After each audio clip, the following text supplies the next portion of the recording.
There are 3 easy steps in creating a resume link. Let me show you how. Step 1. Register. Go to www.jobs180.com using any browser and click Register Now. Fill out all the information needed.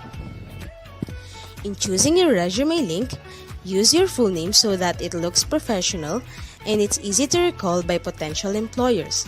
For example, Antonio Juan de la Cruz.jobs180.com. Step 2.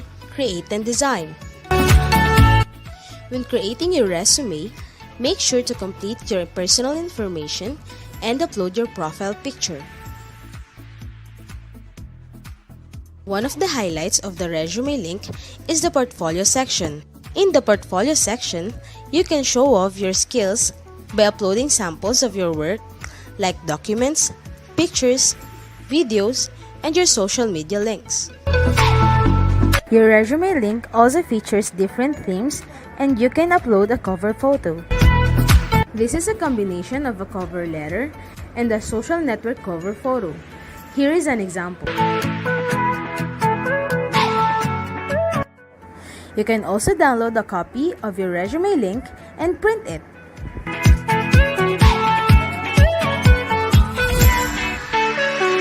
Step 3. Apply for a job. There are many ways to apply with your resume link. First is browsing the job recommendations in your Jobs 180 dashboard. If you're qualified, click Submit Resume Link. So what are you waiting for? Dress up your next generation resume, stand out brightly among the competitive job seekers in the market, and win the heart of your future employers using Resume Link.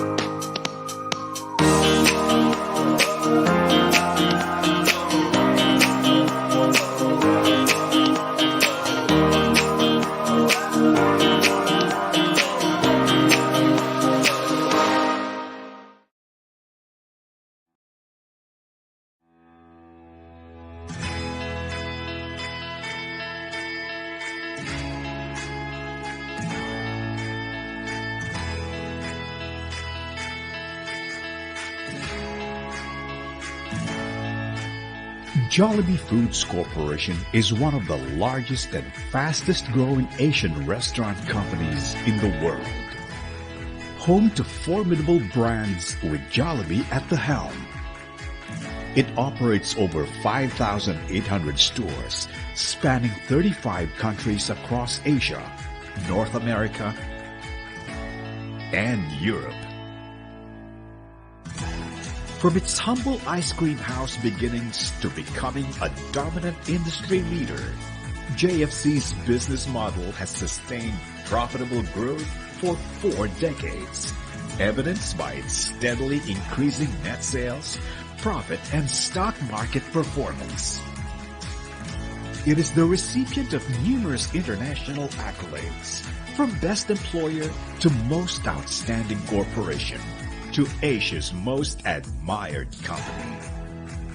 JFC continuously gives back to the communities it operates in through the Jollibee Group Foundation.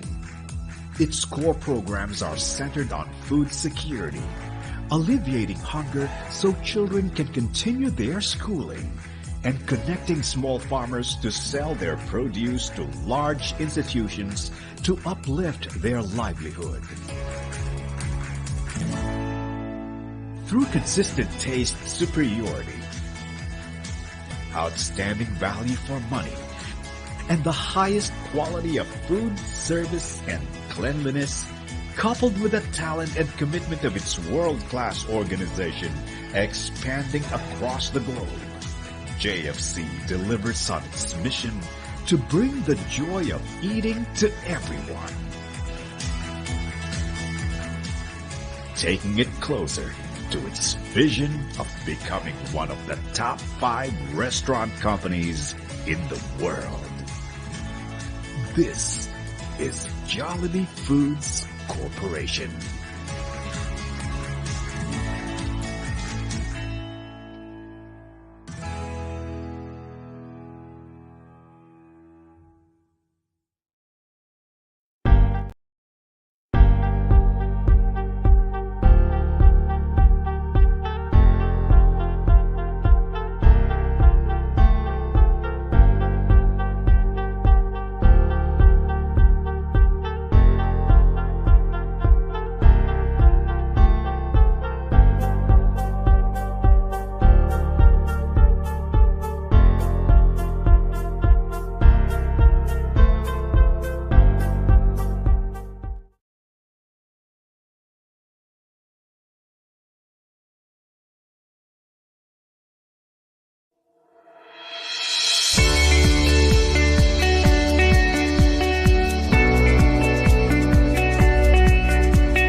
Good afternoon, everyone. Welcome to Jobs180.com's Marketing Meal Live with St. Paul University.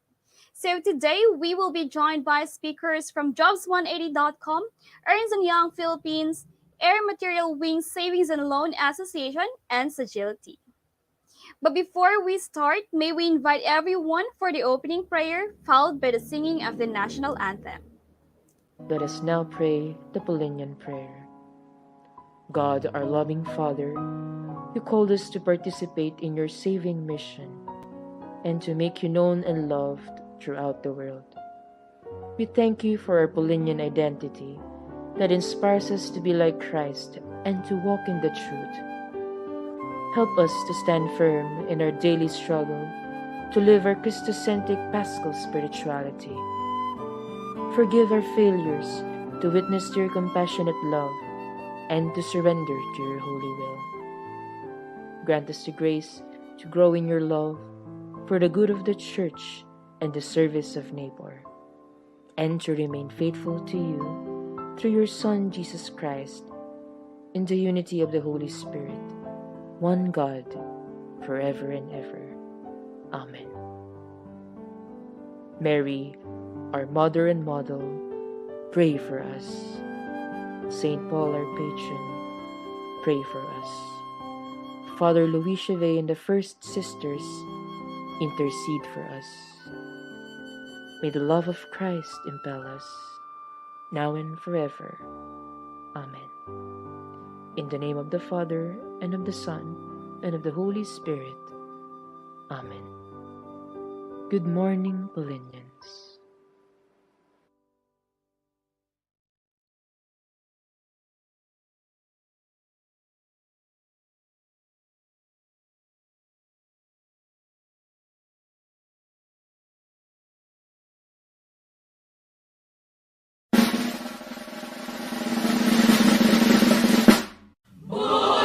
Magiliw, perlas ng silanganan, alam ng puso, sa dibdib mo'y buhay.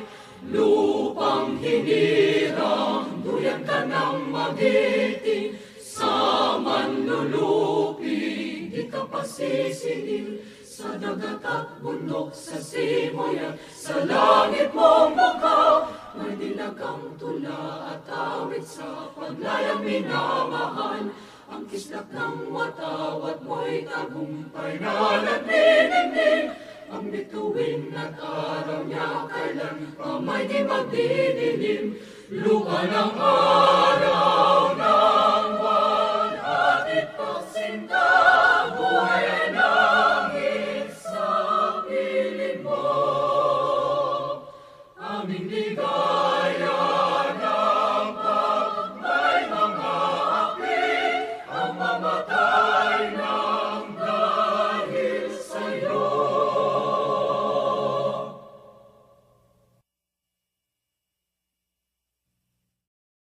Hello, everyone. Hello, St. Paul University, and to all our viewers, welcome everyone. And ready na ba kayo? I hope you all are. And by the way, my name is Maria, and I will be your host for today. We are live again via Jobs 180 Facebook and Jobs 180 YouTube. We hope that everyone is excited to learn new things today. And to officially start our session, may we invite Sir Jay Agoho, the Head of Counseling and Career Placement Services, to give us the opening remarks. A pleasant afternoon to everyone. Thank you to each and every one of you for being here with us today. I would like to express my sincere appreciation to everyone who helped us make this webinar come together and become a success. Special thanks to Jobs 180, our industry partner. Thank you so much for your constant support and assistance and for providing learning opportunities for our students. We could not have done it without you. It is my pleasure to welcome you to this webinar where participants are expected to be more knowledgeable about the career opportunities of a hybrid setup and will be able to adopt fresh perspectives as they explore career opportunities and get hired in the new normal. Moreover, this webinar will help the participants acquire the employability skills needed to be hired today, as well as understanding the current job trends. May this webinar provide an opportunity for all of us to gain new perspectives and knowledge as we face the various challenges today. Again, welcome and enjoy the rest of the afternoon. Thank you very much. Thank you so much, Sir Jay, for the opening remarks. And as usual, for our audience today, please comment your name, year, and course. And if you have questions later on, please type them in so we can answer them after the talk. And Q&A will happen after each speaker's presentation. And don't forget to tag and share this to your friends too. So kung wala pa sila, please tawagin nyo na kasi sayang naman kung mamiss nila tong event natin, di ba? And also, the eval and attendance will be released at the end of this session. Same thing with the digital certificates. So if you guys are ready, here is our schedule for today. Number one is the job application using resume link from jobs180.com. Maximizing the best of both worlds, challenges and expectations of working in a hybrid setup from Ernst & Young Philippines. Assertive communication, guide to becoming an effective, confident, and collaborative communicator from Air Material Wings Savings and Loan Association. And also, lastly, leading without a title, how to make a difference regardless of the position from Sagility. Alright, so shout out to everyone na nandito na. Again, for those students who are just joining, please comment your name, year, and course. And as we go along, type in your questions so we can read it later. At wag din kayong mahiya, okay? Because this is your chance to ask before you face the real adulting thing or the world of work. So to our audience, sit back, relax, and let us all hashtag learn together. Okay, I know you guys are excited, so kilalanin na po natin ang ating unang speaker.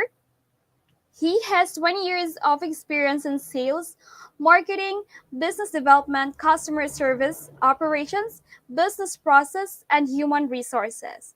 As a trusted resource speaker, he has done over 1,000 plus career development seminars in more than 400 plus colleges and universities nationwide. The managing director from jobs180.com, Mr. Kim Chua. Sir, the floor is yours. Take it away, and I'll see you after 20 minutes. For the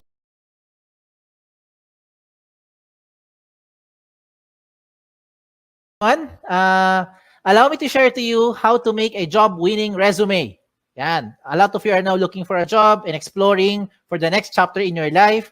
I hope that this session will be able to help you. Not only you, but the people that you know that needs help in terms of how to make a job-winning resume. Yan. So yan na tinatawag natin resume link.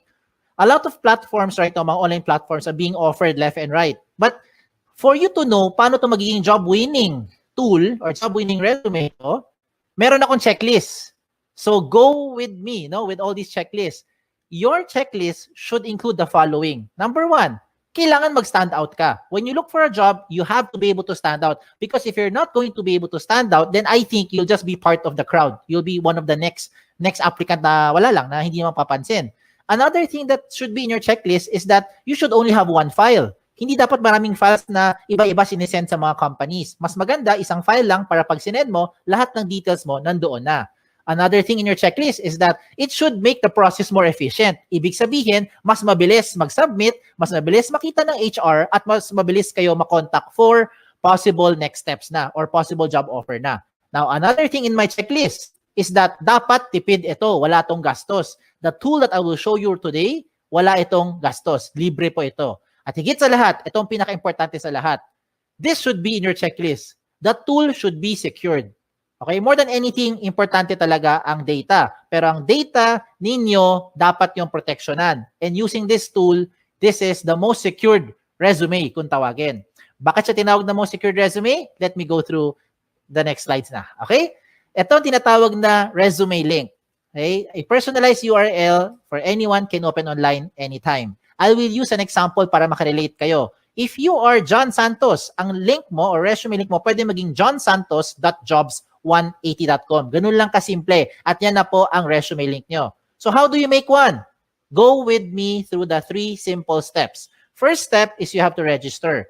Absolutely, wala tong bayad. Libre po ito. How do you register? You go to the website of jobs180.com. That's www.jobs180.com at dun ka mag-register on the upper right side of your screen. Now, as you do that, you have to put the basic information. Okay? So, alam nyo na ano mga information yan. Hindi ko na isa-isahin. Babawasan nyo naman at alam nyo naman ano dapat ilagay. Now, as you create your account, you have to use a valid email.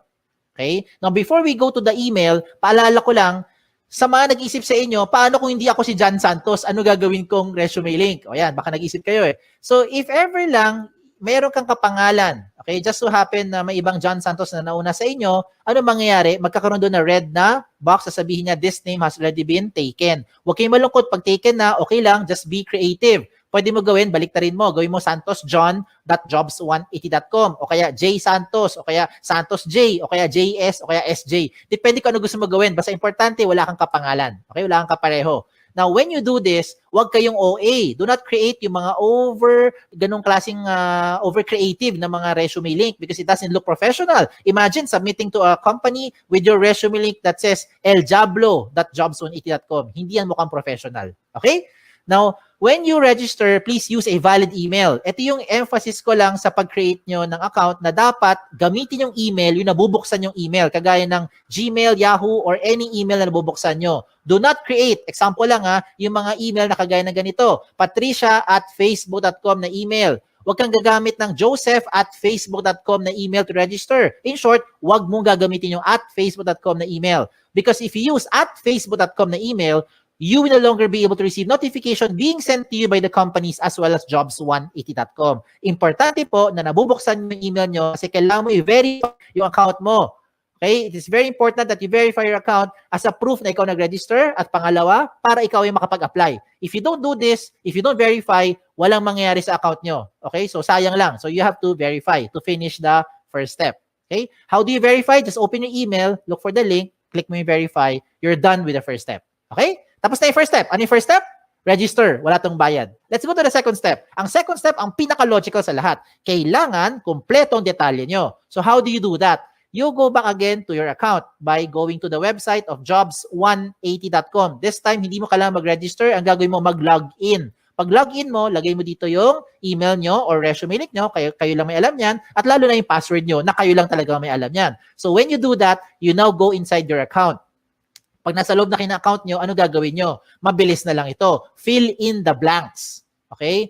Now, I don't have to go through all the information here because definitely, alam mo naman pag sinabi ditong name, malamang pangalan nyo. Pag nakalagay dito address, malamang address nyo. Diba? So, you put all the information ninyo dito. Okay? Lagay nyo. Then, what else do you put in here? Importante po, lagay dito lahat ng posibleng paraan na pwede ka makontak ng isang HR. Kagaya ng social media account nyo. Diba? Hindi lang email tsaka phone number. Bakit? Most of the time, ano nangyayari? Okay, let me tell you. Marami sa inyo nilalagay nyo phone number nyo. Pero pag tinatawagan kayo ng HR, hindi nyo sinasagot, lalo na pag hindi mo kilala. Hala, sino kaya ito? Hindi mo sasagutin. Diba? Kasi takot kayo, baka nagsascam or whoever yung tumatawag. So, ano mangyayari sa mga HR? Mag-i-email kami ngayon sa inyo. But you don't open email more often than you open your social media account. So, I recommend lahat ng posibleng paraan na pwede ka makontak na isang HR, ilagay mo dito. Kagaya ng mga Facebook nyo or Twitter nyo para mabilis tayo makapag-PM. Private message, makapag-invite for the next step. Okay? What else do you put here? You also put here your work options, yung mga work experience nyo. Pagdating po sa work options, you can see on the screen, you have 4 options na pwede nyo pagpilian. Parang switch lang yan. Yes, no switch, on, off switch. So you can choose here, example, looking for OJT, lagay mo yes if you're looking for OJT right now. And later on, pag hindi na, turn it off. Edi lagay mo na no. Diba? So depende yan kung anong mas trip nyo or ano mas pasok dun sa hinahanap nyo right now. What the system will do is it will try to match you with companies who are also looking for the same profile with what you have. Yan yung kagandahan ng tool natin. Hindi mo kailangan mag-door-to-door para mag-submit ng resume link ninyo. Okay? What else do you put here? You put here your school under education. Even later on, okay, pagka-graduate nyo, you can also put here your schools. Yung mga nag-take pa kayo ng further studies, pwede mo rin ilagay dito. Okay, so walang limit sa space yan. Pagdating mo sa seminars attended, ganun din. Kahit gano'ng karami, pwede nyo ilagay dito. Kahit magkopyahan pa kayo. Just make sure lang alam mo yung seminar na yon. Kaya baka matanong ka sa interview. Pagdating po sa certification, ganun din. Put all the certification programs that you've had, you put it here. Okay? When it comes to the achievement, do not limit your achievement only inside the school. Hindi lahat na nakikinig ngayon ay Dean's Lister. Hindi kayo lahat dito ay honor student. Diba? Ayan, nag-agree marami sa inyo. So, hindi lang po ang achievement nakabase sa academic excellence. Some of you are student leaders. So, if you're active sa school, you also put it here kung ano yung mga pinagkakaabalahan nyo. And hindi lang sa loob ng school, even outside the school. If you're active in your barangay, halimbawa, isa kang tanod, ilagay mo dyan. Diba? Yan yung mga achievement ninyo. So, you put it here. Bakit? Because what you're doing now is you're trying to market yourself more effectively to that prospective company. Okay? Now, when it comes to the skills and languages, ito yung common observation namin mga HR. Pagdating sa skills, nilalagay mo lang na skills yung mga umiikot lang sa course nyo. Hindi porkat communication arts ang course mo, com arts lang ang skills na alam mo. Hindi porkat engineering ang course mo, ang alam mo lang na skill ay pang engineering. Hindi porkat tourism or HRM ang course mo, ang alam mo lang na skill ay pang tourism at pang HRM. Maybe some of you are into multimedia, into photography, into videography, into something else, arts, crafts, whatever. Lahat ng yan, skills nyo yan. Remember, what you're doing here is you're marketing yourself more effectively. Kaya kung ako sa inyo, ilagay mo dito lahat ng skills na alam ninyo. Pagdating po sa languages, ganun din. Huwag mong ilimit yan sa 2 lengguwahe lang. Because I'm sure alam nyo na yung 2. Kung 2 lang talaga alam nyo, din 2 lang. Ano tong 2 to? English and Tagalog or Filipino. Okay? Now, if you know other local dialect, Bisaya, Kapampangan, Sabacano, Ilonggo, you can also put it here. If you know foreign languages, German, French, Chinese, Japanese, diba, Korean, pwede mo ilagay dyan. Okay? Walang limit sa space yan. When it comes to the references, sigurado ko yung mga references nyo, kilala nyo. Ang malaking tanong dito kayo ba'y kilala nila? Sana oo, di ba? Kasi madalas pag tumatawag kami sa mga references nyo, hindi kayo maalala. So please tell them, ginawa nyo silang reference para at least they know what to tell about you. Okay? Now at this point, to make your life easier, kung sakali lang nakagawa ka na ng resume nyo in your Word file or maybe in your doc file, depende kung anong file nyo, PDF file, whatever file you have. Kung nakagawa ka na ng resume nyo, simple na lang. Just copy all the information inside dito. Na ilagay mo sa loob ng resume link. Just transfer them here inside the resume link para maging secured yung data nyo. Okay? Kung bakit secured, I'll tell you as we go along. Okay? So yung mga sinabi ko, I think alam nyo na yan. Alam nyo na yan. Okay? Itong mga susunod kong papakita, ito yung mga amazing na portion. Let me start with the portfolio section. Ano yung portfolio section? This is the part where you now upload evidence of your skills. Example, ano ebidensya na graduate na kayo later on? Diploma, di ba? Transcript. Ano pa? Toga? Hindi ebidensya yung toga. Okay? Kung ano man meron nyo, di ba? Certificate, diploma, yan, ebidensya yan. Okay? Kung transcript of records is evidence na graduate na kayo. Ano ebidensya na wala kayong criminal record? NBA clearance, police clearance, di ba? Ano ebidensya na pwede ka pumunta sa ibang bansa? Passport, visa, lahat ng mga sinasabi mong mga skills mo or yung mga what you're claiming that you know, you can now support them here sa portfolio section by showing those documents. Diba? Anong ebidensya na ikaw ay healthy? Meron kang medical clearance. Anong ebidensya na pwede kang mag-drive ng sasakyan? Meron kang driver's license. Diba? So gets nyo na yung sinasabi ko. Ang point ko lang is you can now put the things here to support yung claim nyo of your skills. Now, you're starting to think, Sir, kung pare-pareho naman kaming graduate sa school namin, pare-pareho kami magkakaklase, same yung course namin, same yung school, same yung teachers, same yung curriculum, pare-pareho lang naman kami lahat, walang experience sa trabaho, how will we stand out? Ayan, di ba? Okay, ito ngayon yung isang magandang recommendation ko sa inyo on how you now stand out. You get your smartphones. Kunin mo yung mga smartphones nyo. Kung wala, manghiram sa kaibigan. Okay, hiram mo sa kaibigan mo. I-record mo yung selfie video mo. You say something interesting about yourself. Record it in about 30 seconds to 1 minute lang. Huwag na masyadong mahaba. Ano gagawin mo? Pretend that you are being interviewed by the HR. So you answer basic questions like, tell me something about yourself. O, di ba? Ano yung mga gasgas sa tanong natin? Why should we hire you? O, di ba? Just imagine na tinanong ka ng HR at sasagutin mo na lang siya. Ang maganda lang ngayon, recorded mo. So kung di mo type yung sagot, i-delete mo. Pag type mo, you save it. Then you upload it sa YouTube or sa Vimeo. Maraming mga video channel na libre, mga video converter sa online. Hanapin mo lang. And when you're done, you put that video link doon sa portfolio section nyo. O, di ba? This time, it will definitely make you stand out because depende na to sa diskarte mo on how you're going to present yourself. Okay? So I leave it up to you on how you do that. Now, another thing for you to do, na sure akong hindi to makokopya ng classmate mo, ay yung picture mo. Diba? So you put your profile picture here.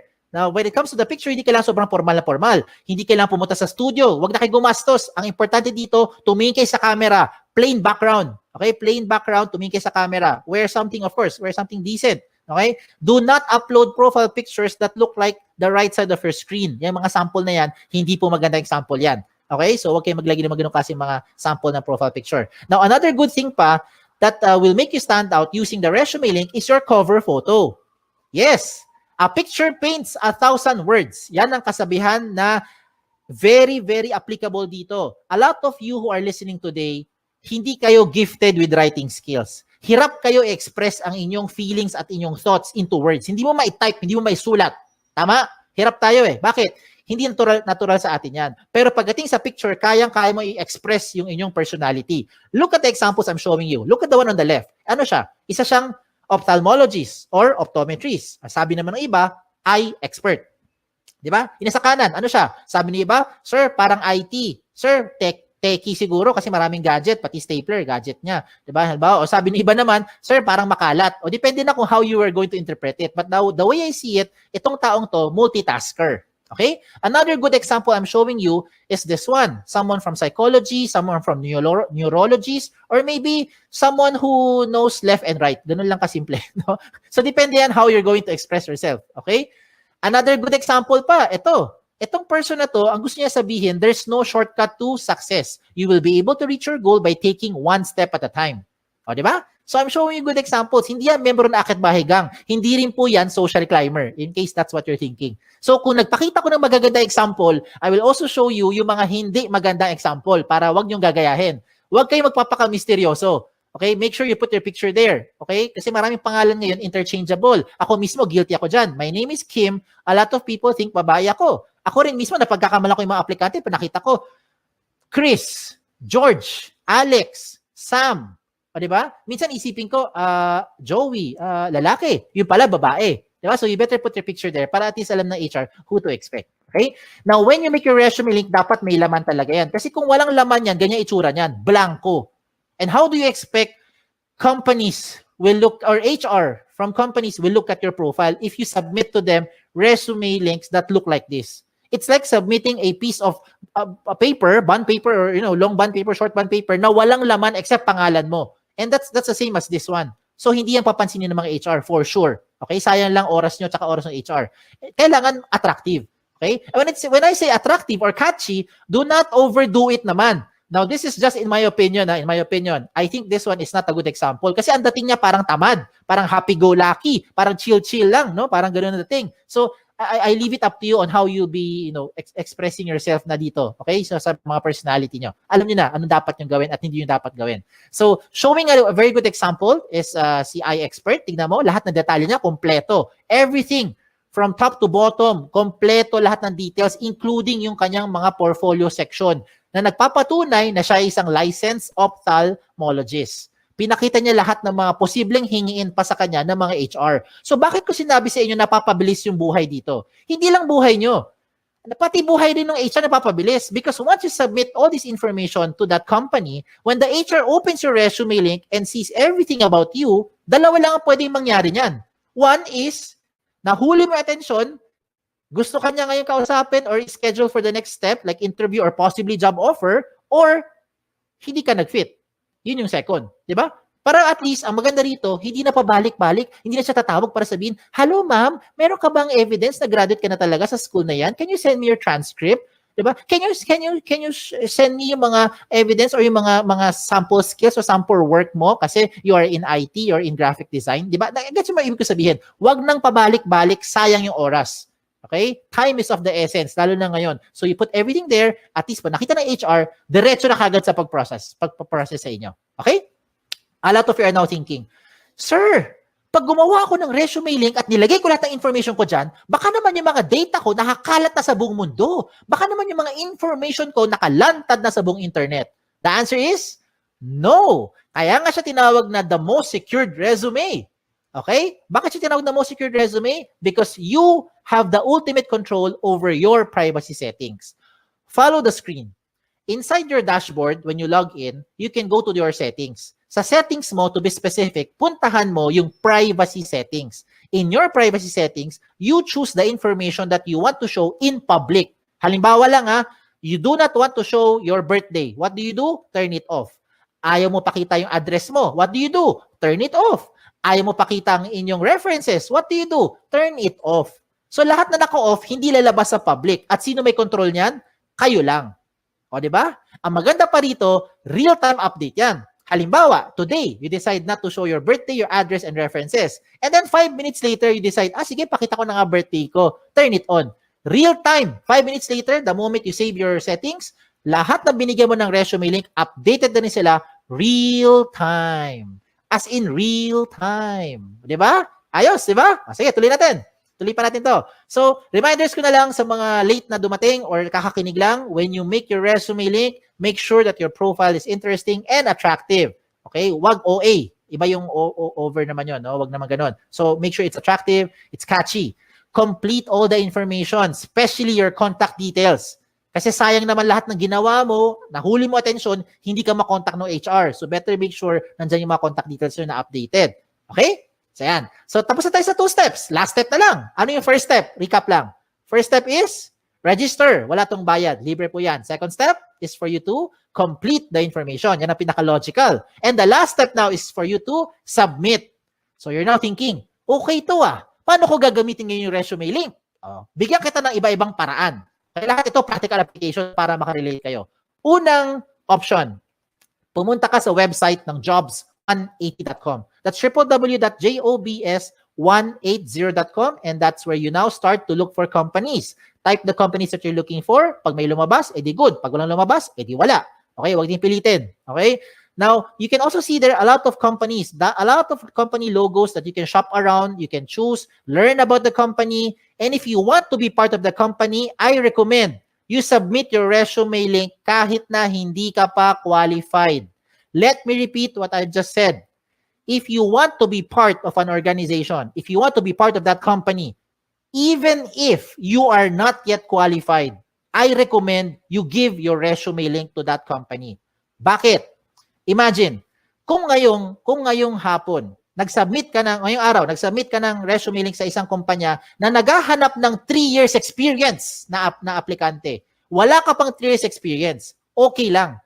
Because nabigay mo na yung resume link mo sa kanya, pagdating ng 2024, siguro naman by that time, meron ka ng 3 years experience, di ba? Kasi nag-work ka na ngayon, by 2021. By 2024, may 3 years experience ka na, pwede ka na ma-qualify dun sa position in applyan mo. And you never know. That company might just contact you later on, provided that your details are still updated. So you have to update those information real time. Ayos ba? Ayos, di ba? Wala nang pabalik-balik. Hindi mo na kailangan magbalik-balik dun sa kumpanya para sabihin, nag-apply po ko sa inyo last year. Ako po yung OJT nyo 3 months ago. Wala nang ganun. Okay? Another practical application. When you submit your resumes through email, how do you do that? Madalas, ito ginagawa natin. Mag-email tayo, sasabihin natin, Dear HR Manager, I would like to apply for the following position and this is my resume. Ano gagawin nyo? I-attach mo yung Word file mo or PDF file mo. Tama? If that is how you're doing it, wag mo nang gawin yon. Huwag ka na mag-attach ng anything sa email. Pampabagal lang yan, tsaka makaluma na yung style na yan. Bakit ko sinabi yon? Kasi hindi mo na kailangan talaga mag-attach ng anything. Ang gagawin mo, i-type mo na lang doon sa email mo yung resume link mo. Example, Dear HR Manager, I would like to apply for the following position. And this is my resume. In this example, Antonio Juan de la Cruz, 01.jobs180.com. That's it. Submit. I look forward to your information soon. Thank you. Send. Every time meron kang babaguhin sa details mo, hindi mo na kailangan padalhan yung HR. Kasi kung ginagamit mo mga attachment, ang kulit niyan eh. Ang kulit, saka nakapagod. Ano gagawin mo pag nagbago ka ng phone number? Dear HR Manager, this is now my updated resume. Mamaya-maya, 2 weeks later, nagpalit ka ng phone number. Ano gagawin mo? Dear HR Manager, this is now my updated, most recent resume. O di ba? Every time meron kang babaguhin, padala ka na padala doon sa HR. Nakakapagod yan, hindi lang sa part nyo, kundi sa part din namin sa mga HR to keep track which one yung pinaka-updated na details. So this time, wala na kailangan. Palit-palit na lang kayo ng details nyo, update-update na lang sa loob ng resume link. Ayos ba? Ayos pa. Okay, tuloy pa natin to. Okay? If you want to print your resume, this is now the good news. You can now print your resume link. No matter how much information you have, the system will try to compress everything into one page. So kung gusto mo talaga mag-print ng papel at mag-submit sa mga kumpanya, walang kaso. Pumunta ka lang sa dashboard mo, hanapin mo yung print na option at mamili ka kung 1 column or 2 column version ang gusto mo i-print. What the system will do is it will try to compress everything into one page para tipid na. O, di ba? Now, usapang tipid. Ito mas tipid pa. Gusto mo mag-print ng resume pero gusto mo magtipid. Itong gawin mo. Gumawa ka ng resume link card. Ano tong resume link card? Sa isang pirasong long bond or short bond paper, mag-design ka ng maraming resume link card. No? Maliliit lang, parang business card ang dating. In one piece of paper, I think you can make 10, 20 sets of cards. Depende sa size ng papel mo. At ang importante lang ilagay mo dyan sa resume link card mo ay syempre ang inyong resume link. Diba? So, hindi mo na kailangan ilagay lahat ng details mo sa resume sa loob ng maliit na papel. Lagay mo lang resume link mo. And that is what you now give to the companies when you start applying. Look at the picture I'm showing you. Diba? Tipid. Hindi lang tipid. Secured pa. Tingnan nyo.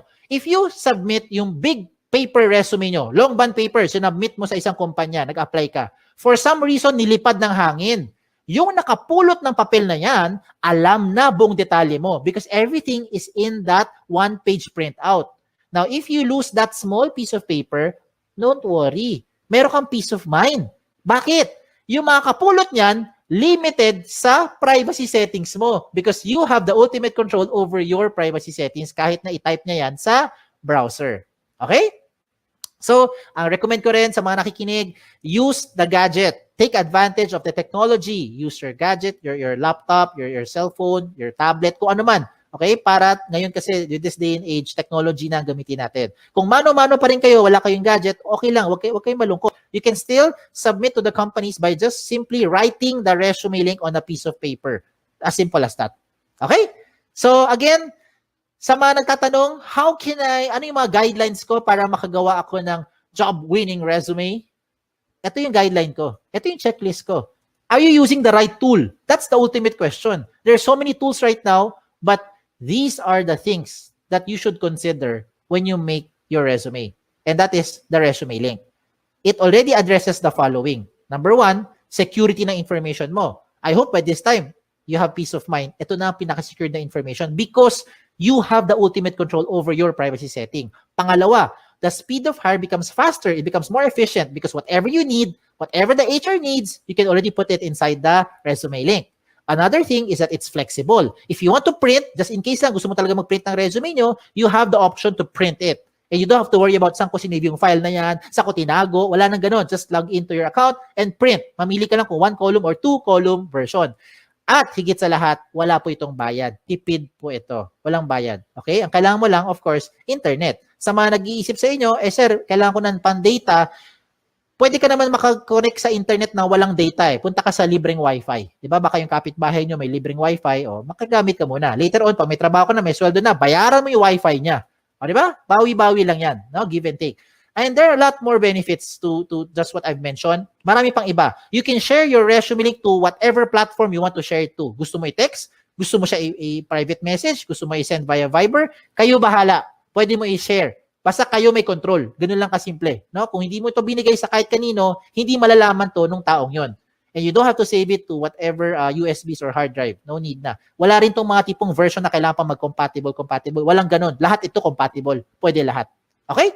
So shout out na lang ako. Shout out to all our school partners. By the grace of God, right now we have about 400 plus colleges and university partners nationwide, including your alma mater. So thank you. We're very thankful for this opportunity that we're able to do this kahit tayo nasa loob ng bahay, kahit kayo ay nasa loob ng bahay.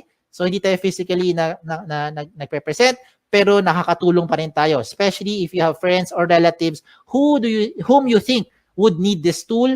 Please share this to them. Okay? Sa mga nagtatanong naman ng mga frequently asked questions, sasagutin ko na. Ito kasi yung mga common questions na kadalasan tinatanong sa akin. Ang tanong, can I give my resume link to companies who do not know about jobs180.com? The answer is absolutely yes. It depends kung sino ang bibigyan mo. Ikaw may ultimate control niyan. Okay? Pangalawang question, is this the same as other job platform like LinkedIn, JobStreet, iba pang mga job site? The answer is no. Meron tong dalawang major difference. Yes. Lalo na pagdating sa security. Okay.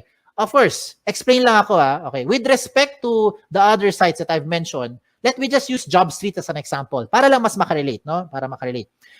You can only use JobStreet resume if you're applying to companies who are also using JobStreet. If you're applying to a company who is not using JobStreet, you cannot use your JobStreet resume anymore. With your resume link, you can use this to any type of company, any platform, wherever they are. Kahit sa loob ng Pilipinas or sa labas ng Pilipinas, pwede mong applyan. Kahit hindi niya alam ang Jobs 180, basta alam niya ang resume link mo, pwede niya mabuksan ang profile at makita according to your settings. That's the first difference. Pangalawang difference, kung nabigay mo na, kung na-submit mo na ang JobStreet resume mo sa isang company, wala ka nang pwedeng baguhin. Lahat ng data mo nandun na yan sa HR. Yes. Hindi na magbabago yan real time. With your resume link, na-submit mo today, mali pala number mo, na-submit mo today, mali pala yung spelling mo, you can always edit it, enter, save it, real-time update. Lahat ng bigyan mo ng resume link, updated real-time. Ayos? Okay, tuloy tayo sa number 3 question. Number 3 question is the easiest question. Ang tanong dito is, can I keep my information secured? I hope by this time, na-convince ko na kayo na ito na ang pinaka-secured na platform. Okay? That's the reason why I'm sharing this to you. Okay? Number 4, I think this is the most important question. How often should you update your resume link? Ang sagot dito, hindi araw-araw, hindi linggo-linggo, hindi buwan-buwan, hindi taon-taon. Ang sagot dito ay every time. Every time na meron kayong babaguhin, lalo na ang contact details nyo. Yan ang importante. You have to update your contact details every time na meron kayong papalitan doon. Kasi yan yung paraan para makontak kayo ng mga companies. And the last question is just a trivia. Why is this called jobs180.com? This is called jobs180.com because we want to turn your life around. Yan, di ba? 180 degrees. Hindi siya 360. Kasi kung 360, bumalik ka lang kung saan ka galing. Di balik-balik ka lang, balik-balik ka lang, balik-balik ka lang. Di wala nangyari. Di ba? So you have to do it 180 degrees. It's a straight line towards your career goal. Okay? Just in case may tanong pa kayo, nahiya magtanong, pumunta lang kayo sa website namin, sa jobs180.com, or email us, email me here sa info@jobs180.com. Like us on Facebook, follow us on Twitter, follow us on Instagram para makakuha kayo ng mga latest trends in recruitment. Okay? Again, my name is Kim Chua. Don't forget yung wa. Okay? Kim Chu lang maalala nyo na nagsasabing, be safe at isang magandang araw po sa inyong lahat. Thank you. Thank you so much, Sir Kim. That was a helpful presentation to our dear graduating students, lalo na sa paggawa ng resume. And guys, okay, you can start creating and designing your resume link na, no? Para pagka-graduate nyo, you can send na yung resume link nyo sa mga companies na nais nyong pagtrabahuan. Okay, so here are the questions, Sir Kim. First one, what are the advantages that we can get in using resume link compared to other online platforms? Okay, so advantages of using resume link, marami. So doon ako sa mga tingin ko practical aspect, no. One is it's real-time update. So I'll focus on the real-time update and on the security feature. Then sa real-time update is anytime you have already submitted your resume link to any company or any HR, You just need to update it on your end and automatically lahat ng mga na may alam ng resume link mo, alam na nila kaagad yung magiging update mo. Yung pinaka-recent mo in-update. Whether dinagdagan mo or binawasan mo information mo, real-time reflection yan. On the security aspect naman is that you control your privacy settings real-time. So, if say example, you have applied to a different company and then later on you realize you don't want to pursue anymore dun sa company na yun, you can always change the settings of your resume link, yung privacy settings mo. Now, in terms of other ano rin, mga other ways that I see very useful din is that when you want to check your application status, you don't need to make kulit. 'Di ba? Hindi mo kailangan tawagan yung mga kumpanya para follow up, ma'am. Kumusta po application ko? Natignan niyo na ba yung resume ko? Am I now being processed or so on and so forth? All you need to do is just log into your jobs180.com account. And then inside your dashboard, you will see their application status ng mga companies na sinubmitan mo ng resume link mo. And you will only see their two status lang naman. One is it says they're unprocessed, meaning hindi pa kayo pinitignan or hindi pa binubuksan yung information nyo. And the other one is that you're now being processed. Diba? So, at least, diba, pag nakita mo na pinaprocess ka na, you just need to wait na lang and set your expectations kung ano yung kung tatawagan ka nila or ano yung next step, diba? At least nakita mo na, diba, na ikaw ay pinaprocess na. The other thing that I think is also very practical and very useful using the resume link is that when you have already applied to a company and then talagang let's say for some reason ayaw mo na ipagpatuloy, talagang nag-isip ka na ayaw ko na maging part ng company niyan, halimbawa, or you wanted to withdraw your application. Ganun lang, let's put it that way. You want to withdraw your application. No? Kung ano man yung reason mo. You can simply go to your dashboard, pag login mo, look for the company that you have applied to, and then you just click on the withdraw application button. So pag ginawa mo yun, lahat ng information mo dun sa company, wala na, pull out na. Diba? So I think that's a very, very practical way of using resume link, lalo na kung ayaw mo na dun sa company na yon. Not that I am encouraging you, wag kayo mag-trigger happy. Baka naman naisip ninyo ngayon, ay pwede pala mag-withdraw, yung gagawin ko, submit, tapos biglang after 2 minutes, withdraw. Di ba? Wag mo naman gagawin yung ganun, di ba? Wag ito paglaruan, no, yung mga companies. Let's take them seriously. Before you submit your resume link, do your research muna. Diba? Kung talagang gusto mo na dun sa company niyo, then by all means, kahit walang connect sa course mo, kahit saan pa yung location, basta gusto mo maging part ng company na yun, you can submit your resume link.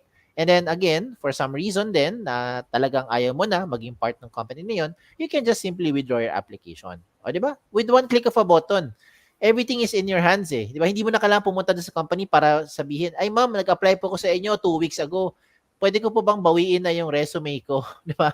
And I'm sure the HR will look for it, no? Kung hindi pa niya na-shred yung resume mo, pwede naman niya hanapin. Pero medyo mahirap gawin yun kasi nakakapagod din sa part nyo at sa part ng company para lang hingiin mo ulit yung mga sinubmit nyo ng mga hard copies. So this time, just one click of a button. I think yan for me are mga practical application. Yan. Di ba? I hope nasagot Thank you kita so mo, much. Ma'am Maria. Yeah. Yes, sir. Thank you so much, sir, for answering the question. And next po, how long can we wait after sending our resume link to the companies or mga employers na nag-applyan? How long to wait? You mean for you to start moving on to another Yes. company? Parang pag-ibig lang ba yan? Hindi, biro lang.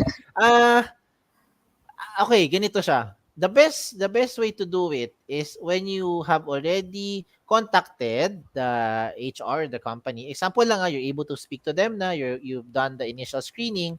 You might want to ask them about the next steps. Check on them, check on the company. Find out kung ano po yung magiging next step or how long will you be expecting for feedback. Example lang, di ba? I think it's just normal naman. It's polite. Basta polite ka naman magtanong, maayos tayo magtanong sa company. Maintindihan naman to ng HR, bakit yung tinatanong? Di ba? Siyempre, sino ba naman gusto mag-wait ng forever? Di ba? So, at least gusto mo rin malaman na kung ano mangyayari, di ba, sa application mo. That is if may nakausap kayong HR. Now, if the question of Miss Maria is about you submitting lang your resume, no, yung resume link mo, nag-a-apply ka lang online, nagkiklik ka, how long will you wait for you to be processed for a certain company? If the position is for hiring, for active hiring siya, I think I'm speaking as ano na to, in general, because I cannot answer for all companies, di ba? Iba-iba yung recruitment process eh. Pero in general, I think you wait for about 2 weeks. At the most 1 month. Matagal na yun 1 month. Kung hindi pa rin kayo tinatawagan, hindi kayo nabigyan ng feedback, isa lang ibig sabihin nun, baka hindi na po kayo para dun sa position na yun. Okay? If this is for active hiring. But if the position that you're submitting says it's for pooling, meaning for future reference pa, pwede ka nila gamitin, ibig sabihin na open-ended yan. No? Hindi sila active hiring right now. They're just asking you to submit your information to them para at any time they have a future vacancy, they can contact you. So yun, I hope that should set your expectations. Yes, sir. Thank you so much, sir. Yeah, so you can send email to them. You can ask them kung ano na yung status ng application nyo para Yes. hindi kayo maghintay ng matagal. Ganon. Tama. Yan. So, sir, is there a such thing din po ba, swerte, sa pag-apply ng trabaho? Swerte sa pag-apply ng trabaho, it depends on, you have to be ready. Yan yung sagot ko dyan. Okay? Swerte is a combination of right timing, right opportunity.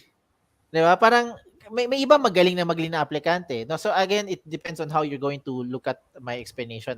May mga aplikante sobrang galing, sobrang talino, pero hindi sila natatanggap dun sa mga kumpanyang gusto nilang pasukan. 'Di ba? Bakit? Not because hindi sila qualified. In fact, overqualified pa, 'di ba? Some of them.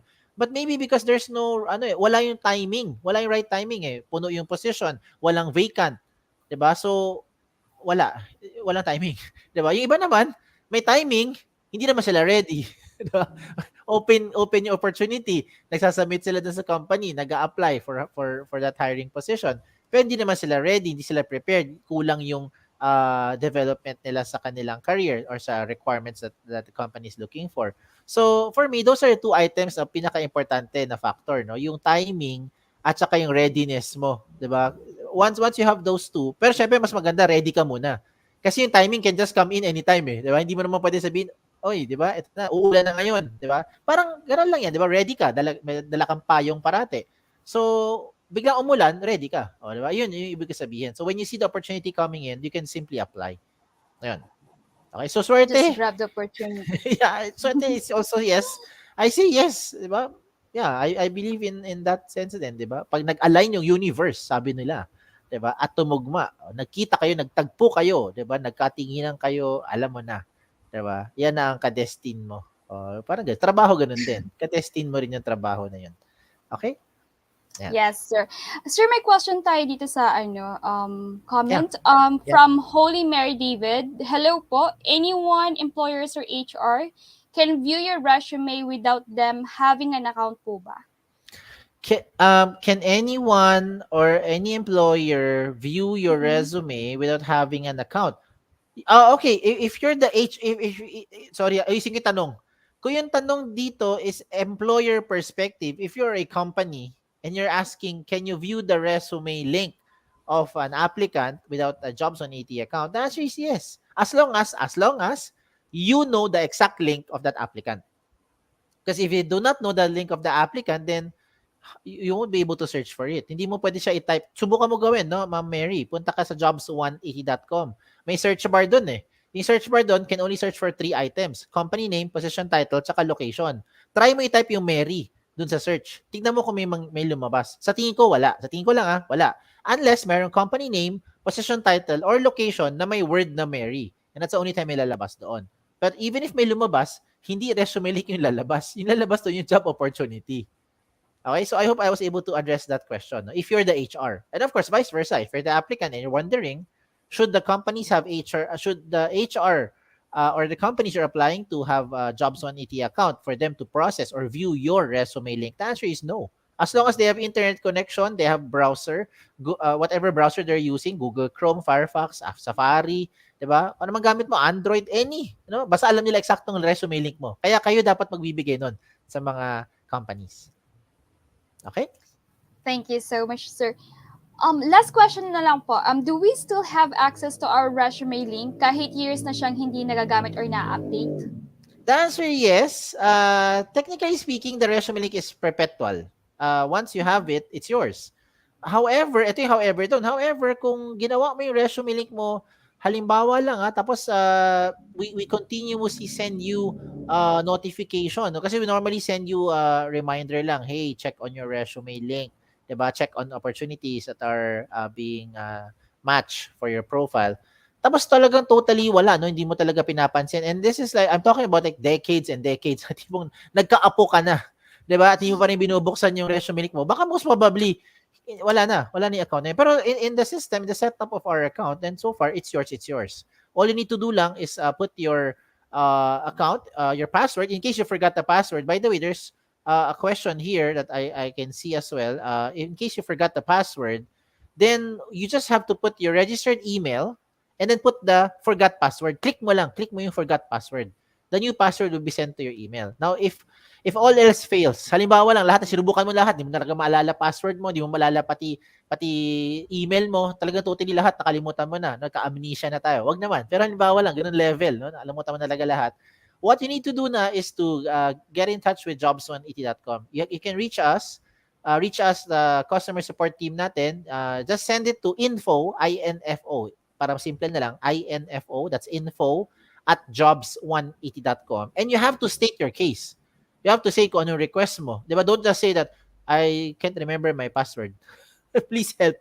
Pag ganun lang, syempre palay ba natin kung sino tong taong to, di ba? Kailangan mo magpakilala man lang na I'm this and that, di ba? And this is my email, registered email, or I forgot my registered email, but these are my contact numbers if you can reach me so you can assist me. Example lang, di ba? To guide me to reconnect again using my resume link. O ganun. Di ba? Maayos din yung pag-approach nyo para maayos din natin matulungan kung anong concern. Okay. Ayan po. So, I hope I was able to answer the questions. At kung may mga tanong pa kayo, nahiya magtanong, sabi ko nga, punta lang kayo sa website, email na lang kami sa info@jobs180.com. You can like us and like us on Facebook and all the social media channels. And last reminder na lang, sorry, I'll take this opportunity na rin. For those who are exploring for mga possible career opportunities, kung full-time position, marami po yan. No? As you can see dun sa link na nag-scroll ngayon, nakita mo yung nag-scroll. Go to schools, schools with an S, schools.jobs180.com/SPU Manila. Puntahan mo yung link na yan, no space in between. Then you can see a lot of mga opportunities. Most of the companies there are your industry partners. You can also check out jobs180.com mismo, so jobs, www.jobs180.com. And kami rin, as a company, jobs180.com as a company, we're also hiring. So we're hiring for full-time positions if you're in the web development side, no? Nandun kayo sa web dev na mga specialization, or kung kayo ay nag-apply din for OJT or nag-explore for internship, just send your resume link to us by going to jobs180.com/jobs180, or if you want, you can just email us sa info@jobs180.com yung resume link nyo. Send nyo sa amin. Okay? And thank you. Thank you so much. Thank you so much, Sir Kim, for all of that information and for answering all of the questions. And thank you also for joining us today. All right. So, guys, don't forget, if you do have a question pa, you can send or email at info@jobs180.com. Okay. And for more career opportunities, just visit www.jobs180.com/jobs180. Alrighty. Okay, since we are not done with our first speaker, let's move on with the second one. All right. So, Yel has been in the industry for more than 10 years, handling different facets of HR. She started with outbound sourcing, then moved to end-to-end recruitment processing, to facilities and employee relations, to talent marketing, and now handling university partnerships and linkages. The Senior Associate of Talent Attraction and Talent Acquisition from Ernst & Young Philippines, Ms. Mariel December Palomares. Hi, ma'am. Hi everyone. I hope you're able to take your lunch. So allow me to share my screen.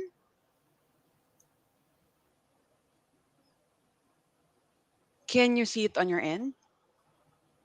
Not yet po. Ayan. It's Okay. still loading po. Ayan, ma'am. Since your screen is up, I'll be right back after 20 minutes for Q&A. Good luck po. Okay, thank you, Maria. Thank you, Okay, Miss Nao. again, good afternoon, everyone. Good afternoon, Polinians. Let me allow me to share with you some thoughts regarding challenges and expectations of working in a hybrid setup. I hope you were able to take your lunch and you're not yet that sleepy. I know it's the middle of the afternoon, so you can perhaps stretch a bit para medyo magising tayo. Okay, but in the interest of time, let me proceed. So the topics for this afternoon is the challenges of a hybrid setup and expectations of a hybrid setup. So let's first start with challenges of a hybrid setup. Okay, so first, I'm sure you guys already know what a hybrid setup is. So it actually varies. Sometimes you will be asked by your employer to report to work once a week. Some MWF, some TTH. So it depends. Okay, but it's like a mixture of work from home and work on site. Okay, so one of the challenges is first a lack of a clear definition. Okay, so hybrid work is mostly a new name for an old idea. Actually, it is existing way back. Okay, like working from home or working from anywhere or everywhere, remote working, virtual working. Okay, some companies offer remote working even prior to the pandemic. Okay, but right now the common term that is being used is hybrid work or hybrid setup. But then again, as I said a while ago, it doesn't have a clear definition yet. It doesn't say if it will be like a minimum of 1 day or a maximum of 3 days. It doesn't inform us about anything like that. There's not like a solid or fixed um, term. There's always like a caveat to it. So that's one challenge, because if it's not clear, then it will vary, depends on the company, right? There's a possibility that candidates or applicants will choose um, employers or companies with at least 1 day only for the hybrid work, or at least 2 days only. Okay, so it depends, not unless if the candidate prefers the on-site work, because some do prefer working on-site, especially if at home there are a lot of people there, or the internet is not that stable. Plus, companies like EYGDS offer free lunch every time you work on site, so you have free internet, free aircon, free lunch, right? So that's why some of folks from EYGDS prefers working on site, even though we are currently in a work from home setup. But we have the liberty to choose to work on site if we want to. Okay, so there. Lack of reliable data. Okay, so many leaders are interested in being data driven. I know you guys are also aware that, of course, if there's a certain rule or a certain setup that we need, of course, we need to back it up with the data. Why did we decide to choose hybrid, or to choose face to face, or pure work from home, right? So um, for leaders to finally decide on the setup that will be best for them, they need some evidence to back it up. Okay, so that eventually they'll check if it's really profitable on their end or advantageous for both employee and employer, right? How about employee morale, productivity, retention, right? There's a lot of different factors that will affect. And for large companies with sophisticated technologies and analytics, okay, so they may be able to provide some data driven answers, but still not really that solid. Okay, and plus it's rarely shared except if you'll pay for it, perhaps, or there's a certain branding or marketing campaign that is present. Okay, so there. Third challenge would be too many opinions. Okay, since the data is not readily available, so it will leave the leaders following the famous rule of James Barksdale, which is if we have data, let's look at data. But if all we have are opinions, then I guess let's go with mine, right? So there's no shortage of opinions about the pros and cons of hybrid working modalities. Actually, if you Google it, you'll see everything like this. Slides that I'm sharing to you, or this info that I'm sharing to you right now, I got from Forbes.com. Okay, but still, it's not the data itself. There's no solid data right now, especially if it's targeted based on the Philippine market. Okay, so we cannot just test it as quickly as we need. And four, reasons to resist hybrid. Okay, there are natural reasons to resist hybrid, which is first, most organizations already had the key ingredients to implement hybrid work even prior to the pandemic. Okay, so most companies like EY, for example, they even before the pandemic, we were provided our own IT peripherals, like our own headsets, our own laptops. Okay, if you'll choose a phone, then they'll be providing a phone, or if not, they can just give you communications allowance, things like that, even prior to the pandemic. Okay, so but some were forced to do or provide such resources when the pandemic hit. Okay, so second is that managers and leaders may not trust employees as much as we think. I know you guys can relate to this because there are sometimes there are instances wherein we think that our professors or our group leaders had this idea that we're not really working or we're not really paying attention. Okay, same goes with working actually in the office. Sometimes they think that if you're not on a busy status, that you're really not working, or you're perhaps just watching Netflix or something. So which explains why so many press employees want to return or just work in the office. Okay, because they think that it will lessen that certain wrong connotation, that if you're not on a busy or do not disturb mode, meaning if you're on a green light in Teams or your status is available, is that you do not have task for that day.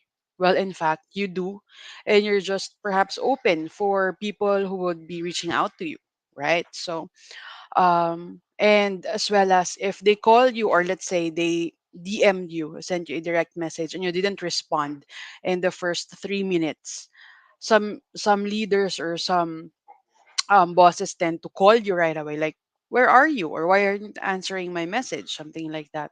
So they always have this fear that you might not be at home, like you might be in the mall, especially right now it's nearly Christmas, right? So they might think, oh, perhaps he or she's just strolling inside the mall or doing Christmas shopping, something like that, where in fact, well, really you are really working, right? So the third is that many managers and leaders are not very good at measuring employee performance or output clearly. So they focus on input instead. So, well, luckily for us in EYGDS, our counselors or our direct supervisors and leaders really rely on our output. Okay, so if you have list of to-dos within the day, as long as you were able to send it, no matter what time you take your lunch break, no matter how many breaks you take, as long as all your to-dos are accomplished, okay, within the day, then that's fine. Okay, luckily for EYGDS, it's that certain setup. I won't be name dropping, but one of my previous employer is like that. Like if you didn't answer in a span of 2 to 3 minutes, they'll call you. And I do even have this certain experience that I wasn't able to answer the call, and then the moment that I was able to answer, or I'm back in my work area, I was already scolded by my lead. Okay, asking me, where are you? What are you doing? Right then, I mean, during that time, I was in the restroom. Okay, so I told them, I'm sorry, but I was in the restroom. So why didn't you bring your phone? Okay, so I was surprised. Okay, so I need to bring my phone during bathroom breaks. Okay, then. So eventually, I was forced to bring my phone every time I'm in the restroom. Okay, so that if they suddenly call, I can answer immediately. Okay, there are setups like that. So that's one challenge of the hybrid setup. Fourth is that hybrid raises complexity. And for some, complexity is a pain. Okay, so it requires more focus, attention, and planning, and introduces more variability. So it might create inequity and unfairness. How will that be? Like in different departments, there are some that are required to work or report to work once a week. There are some departments who are not required to work or report to work. Like us in talent team, we're not required to go to the office unless we have, let's say, an on-site job fair or an event in the office, like internship graduation, something like that. But if you don't have any event, we're just at home. Okay, unlike, let's say, for example, some other departments, they are required every Thursday to report on site. So it depends. And some employees are complaining that well, for some companies, not from EYGDS, that they are requested to report daily in the office. However, leads aren't even showing. They just show up like once or twice a month. So, it because of the variability, because it's not like a solid rule, it creates a feeling of it's not being equal or it's not being fair. Okay. And the fifth reason is that it can't be avoided because it will be hard for organizations to opt out with this hybrid setup, especially right now that applicants are really leaning towards either pure work from home or a hybrid setup. Okay, so well, organizations will need to present some logical arguments to bring them back to the office. Okay, so if let's say companies will be requiring a full um, on-site work, then they need to show during, let's say, they need to explain during the interview or indicate in the job ad why is it like that compared to others. Okay, and it's used as a strategy to attract talented employees. So if this one employee is I mean this one candidate, for example, is applying to three different companies, then there's a huge chance that that certain candidate will choose a company which offers a better hybrid setup, like a once a week reporting compared to MWF or three times a week, right? And same with the employees, they might resign if they saw a better opportunity with a different company. Oh, I would like to transfer here because for with this company, we're not required to report on site. It's optional, something like that. Okay, so um because of this certain crisis management, so we are forced to evolve. Okay, so, and if you didn't evolve, your organization might experience difficulty in hiring. Okay, so you need to really rethink and reimagine the work setup, in a way that it will be beneficial for both parties. Okay, so those are the challenges in hybrid setup right now that I'm sure you guys are somehow have an idea already, since some of the challenges there are also present or if not prevalent in the university setup, right? So, but what are the expectations under a hybrid setup? So for the expectations, employee have a new worth it equation. Okay, so when you say new worth it equation, if you see here, the top five reasons employees quit were personal well-being or mental health, work-life balance, risk of getting COVID-19, lack of confidence in senior management, and lack of flexible work hours or location. Okay, so unlike before, perhaps 5, 10 years ago, not receiving promotions or raises I deserve is always in the top three or top five. Okay, so it means that respondents, they are more likely to put family and personal life over work than they were before the pandemic. Okay, because before the pandemic, everyone was busy, everyone was forgetting, well, I mean, some of important things in life as well. There are some, not all though, but there are quite a handful that suddenly, even some of my friends, was suddenly they had this sudden realization brought about by the pandemic that that's the they're telling me that it's just that time that they realized that they didn't have time for their pets, didn't have time for their parents or their kids, and just extra time for themselves as well. And during the pandemic, while working from home, I'm sure you guys were witness to that as well. There are a lot of plantitas already. Pets were um, you know more pampered than before. And then people who are working in the city tends to go to their home province every weekend compared before that they just visit their relatives or parents during the holidays, right? So there are a lot of realization which happened during the peak of the pandemic. Okay, so that's why there's a different priority already. So that's different expectation. Okay, so next is that when you see here, okay, so well, for Gen Zs, there's no going back. Okay, so for younger employees, flexibility, mobility, and entrepreneurial freedom are non-negotiable. Okay, so as you can see there, they consider changing jobs in the year ahead versus the rest of the population. They're considering a shift to hybrid work and remote work as well. They are considering earning additional income outside their current employer or a side hustle, okay, compared to other generations, right? So you can see now, actually, during the pandemic as well, there's a peak, right, of online selling. It's even present now, not just in Facebook Marketplace, in IG, but in TikTok, I heard, right? So it's not just merely Shopee or, the rise of Shopee and Lazada and the 11 11 10 10 8 8 sales, okay? But people are, especially Gen Zs, are aware that they have this certain power of, widening their um, options and raising their incomes by doing side hustles, like if it's vlogging, if it's online selling or whatnot. Okay, and at the same time, um, they are the mobile generation. Okay, so they have some of which for this one, it's since the study is based on the US, but for the Philippines there are a lot of, surprisingly, people who are already working in provinces. This is a work from home setup for most of the companies still, so they are comfortable working in provinces, staying in or living in homes near beaches, right? So compared to before, everyone wants to live in the city. Okay, so there. And they are likely to engage with company postings on LinkedIn if it mentions flexibility.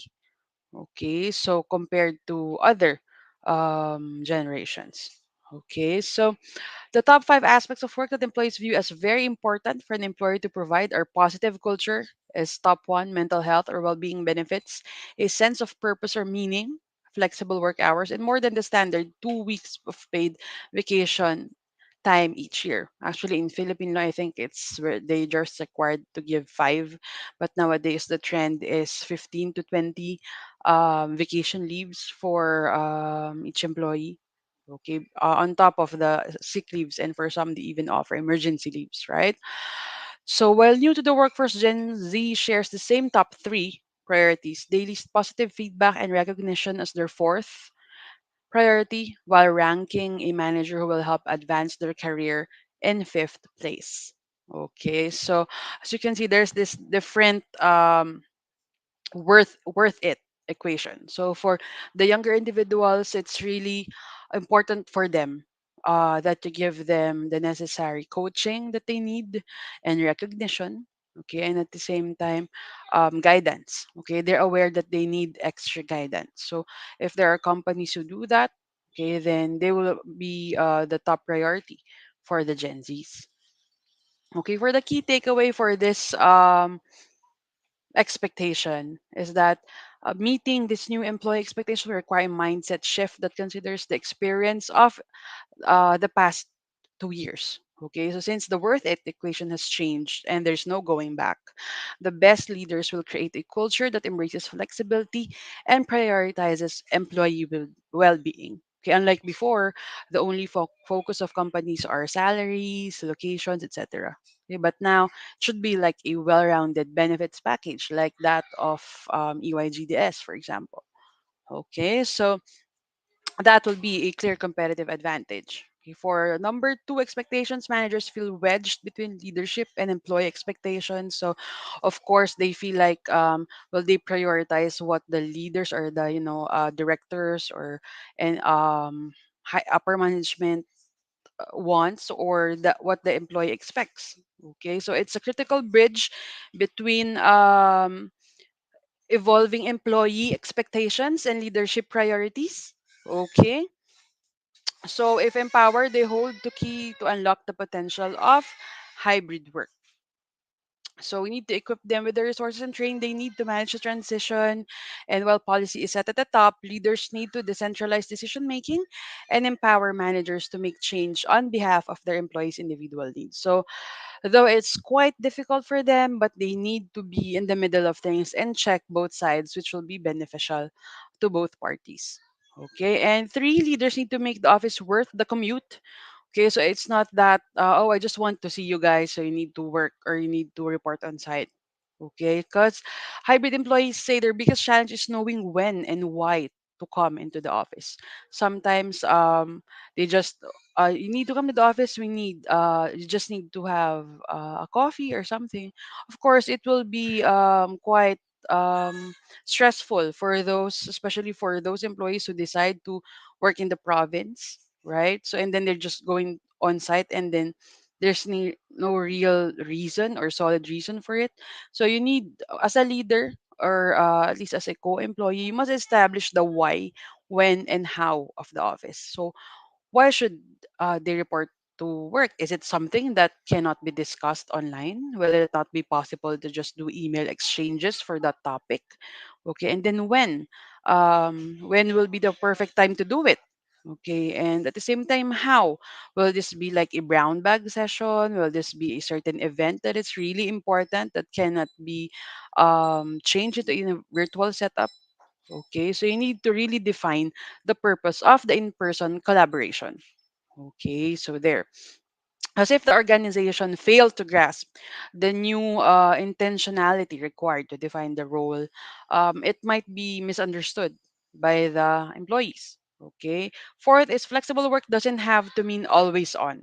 Okay, so there's an increase in weekly time spent in meetings for the average Teams user since February, and increase in chats sent per person since March. Okay, so for different teams, they need to create a new norm around flexible work to reduce time spent in meetings. Sometimes, surprisingly, I'm not sure in your in St. Paul University, but there are companies that spend almost the entire day in meetings. Okay, so what happens is that employee will tend to do or render unnecessary overtime work since the entire day was already full of meetings that are some I mean that are there are certain topics that can be discussed via chat or via email, perhaps to save time or so that the employee can do other work.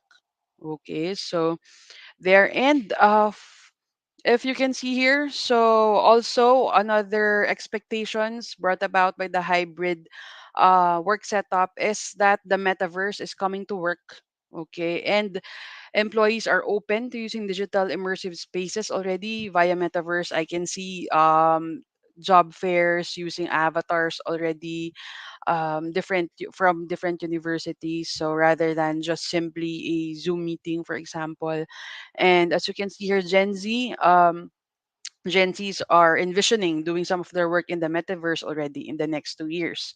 And employees say that they don't know what the term metaverse means. Some, very small percentage. So, but this will be something that you can expect for the next years to come. Okay, so because this is part of the emerging technology already, especially in EYGDS. Okay. So fifth one will be rebuilding social capital looks different in a hybrid setup. Okay, so hybrid employees say they're likely to go remote in the year ahead, and leaders say relationship building is the greatest challenge in remote and hybrid work. So 43% of leaders. Well, it is really still different. Like a face-to-face encounter or a talk is really different still compared to a virtual one. But you need to make sure that relationship building is still prioritized. Okay, so it's not just return to the office is not only there to solve other work related issues, but of course we need to strengthen the relationship building part of work even in school.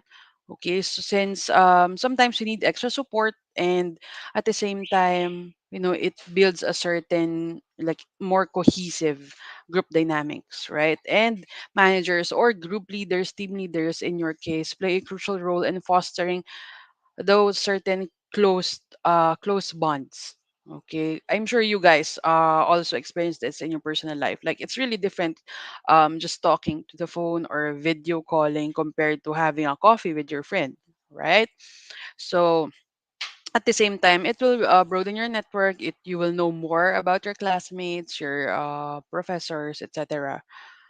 Okay, so that's it for challenges and expectations of the hybrid setup. But for employment applications, please do check out our job opportunities via our Jobs 180 account, which is https www.jobs180.com/EYGDS. Okay, or send us your resume link at campus recruitment phgds.ey.com. We're also opening our internship applications. We are receiving internship applications right now, which will start by January for our second cycle. And we normally have our first cycle during August or September. Okay, so for internship applications, you can just scan the QR code that's being flashed on your screens right now, or register in link in that link that you can see there, EYGSP intern reg form. Okay, so that's it for me. Back to you, Miss Maria, for the Q&A portion. Thank you so much, Miss Yell, for your discussion about the challenges and expectations of working in a hybrid setup. So, to our audience, please don't be shy. If you have question or clarification, i-comment nyo na yan because Miss Yell is here to answer all of that question. Okay? So, offline question muna tayo, Miss Yell. Does hybrid work setup affects employees' productivity? Wow, that's a good question. For me, it will always be depending on the employee. Okay, because for me, no matter if you're on site, no matter if you're at home, it's on you. Because sometimes you're on site, but you're not really doing anything as well, right?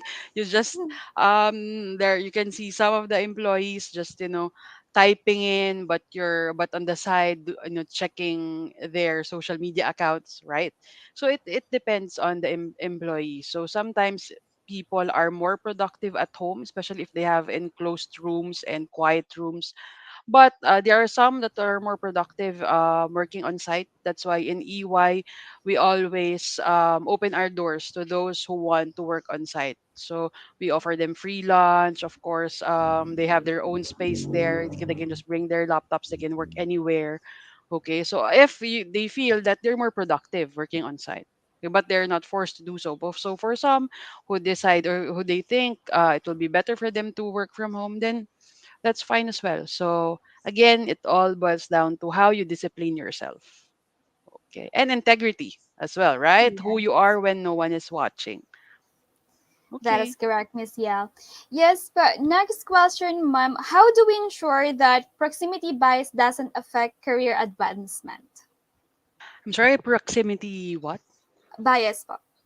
Proximity bias. Okay. Mhm. Well, that's a good question as well. So it doesn't I'm not just speaking on behalf of EYGDS, though based on my experience, not entirely on behalf of the company, but not speaking for the rest of the industries. But for us, it's not, since we're still in a work from home setup. There are some Mhm. positions who require once a week that they need to report to the office, but that's, I guess, Mhm. the most number of days that they are requested. So it doesn't really matter how far away from McKinley, because we're located in McKinley. Some of our staff are working from Nueva Ecija, from Pampanga, etc. So as long as, if let's say there's an emergency meeting that really, really needs you to be on site, then perhaps you need to go or travel. But if not, you can always inform your leads if ever that you won't be able to make it because of the something to do with your location or something like that. So normally for us in EY, it's really very flexible. So, though I'm not sure for the rest of the industry, some might of course consider people within Metro Manila or within uh, near at least perhaps 10 to 15 kilometers near their site. But for us, doesn't really matter. Thank you so much, Miss Yell. Okay, po. And the next question, how can we foster trust among teammates who seldom see one another in person? Again, it always boils down to who you are as an individual, because that Mhm. certain trust issues, it um varies between people, 'di ba? Pwedeng because I have experienced something negative in the past that I have this certain trust issue already. So whether the school or the company do something about it, it might not still go away. But if you're the person that's really open, welcome, warm, and doesn't have this certain old shadow with lurking behind you, then even with just a slight nudge from the university or the organization, they'll be able to help you for foster that certain trust with your colleague or with your teammate, right? Because our behavior still relies on our own attitude, on our daily, thoughts and everything. So I suppose if you have a strong trust issue, maybe it will be best if you can talk to someone, a professional, a counselor, right? So there are a lot of facilities already online that is free. Because if it's really serious, then you might need to seek help, right? But if not, of course, organizations, leaders, or your professors and your guidance counselors will always be there to help you out in line with that. Thank you so much, Miss Yel. Mom, last question na lang po. How So do go we ahead. measure naman po yung performance of remote or hybrid employees?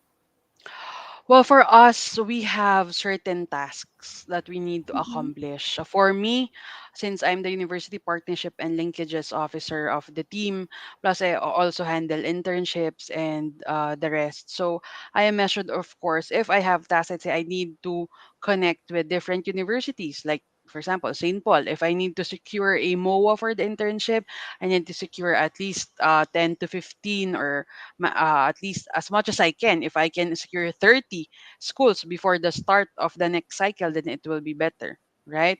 But for some of the, because it will be depending on your role, some are really partnered with numbers. Okay. So, especially with sales, right? So, if you have, let's say, you need to have 180,000 sale peso worth of sale per year, then that will be measured via that way. Like you have your own KPIs or what we call key performance indicator per role. Some managers really sit with you every end of the month or end of the quarter or some semi-annual reviewing what you did well, what are the things or factors that you need improvement. Most companies do that nowadays, so that at least you'll be guided that these are your expected outcome. This is what you produced. Some even give out bonuses if you exceeded your the expectations. Okay, so but again, I'm not speaking for all the companies because some don't have that. But for IT BPO especially, we have the KPIs that we explain to the employees even before they start their actual work so that they know these are what are expected from me so that you know how you are graded as well how it will be fair if you know that you have certain monetary bonuses, right? So you know that you deserve it and you know that if you lack a little from the target then you do better the following quarter or the following months. Thank you so much, Miss Yel. Yes, kapag once na-reach mo yung KPI mo, may mga incentives at bonuses, especially sa mga BPO company. Yes, ma'am. Okay po. Thank you Tama. so much. Yes po. Thank you, Okay, thank you Maria. so much, Miss Yel, for joining us today. We hope um you to our next set of webinars. Ingat po kayo, ma'am. See you, Maria. See you again next Yes, ma'am. time. Sige po. And to Bye. our audience, please, kung nahihiya pa kayo, you can message us to our Facebook page. It's www.facebook.com/jobs180. All right. And once again, for more career opportunities, you can visit www.jobs180.com/EYGDS for Ernst and Young Philippines. All right. Okay. Next for our third, all right, guest speaker. Miss Alma Baliong has devoted 18 years of her career to human resources, currently as Assistant Vice President of Human Capital Division of Air Material Wing Savings and Loan Association Incorporated, a non-stock savings and loan association established and operating since 1956. She is handling talent acquisition, training and development, performance management, job evaluation, employee and labor relations, compensation and benefits, and organizational development, and has served companies in the banking and financial services. She is a certified talent management and OD practitioner and with a diploma in strategic human resource management in Ateneo. Being an active a member of the Family Welfare Committee's Council of the Philippines and the Philippine Red Cross, Ms. Baliong has held several leadership positions, including being an officer of the Family Welfare Committee's Council of the Philippines, and now a director of PRC in Pasay City chapter. The Assistant Vice President of Human Capital Division from Air Material Wings Savings and Loan Association, Ms. Alma Balia. Hi, ma'am. Hello, Miss Alma. Ano po, nakamute po kayo. Yes, good afternoon. Ayan. Okay, ma'am, you can turn on your camera po if you want. Oh, yeah. Thank you so much, Miss Alma. Yan. Okay na po. And since your screen is up, I'll be right back after 20 minutes for the Q&A. Good luck, ma'am. Wait for me. Okay. Yeah, good afternoon, everyone, and to the graduating class of St. Paul University and to the Jobs 180. Thank you for inviting me to this spotlight event. Before I continue with the main topic, let me give a brief introduction about our company. It is founded in 1956 and with a lowly capitalization of 5,000 pesos from its 100 original members. Now it is at 25 billion worth of assets with over 200,000 members nationwide. We have 21 branches, and our main office is at AMWSLAI Building, corner Boni Serrano and 18th Avenues, Murphy Cubao, Quezon City.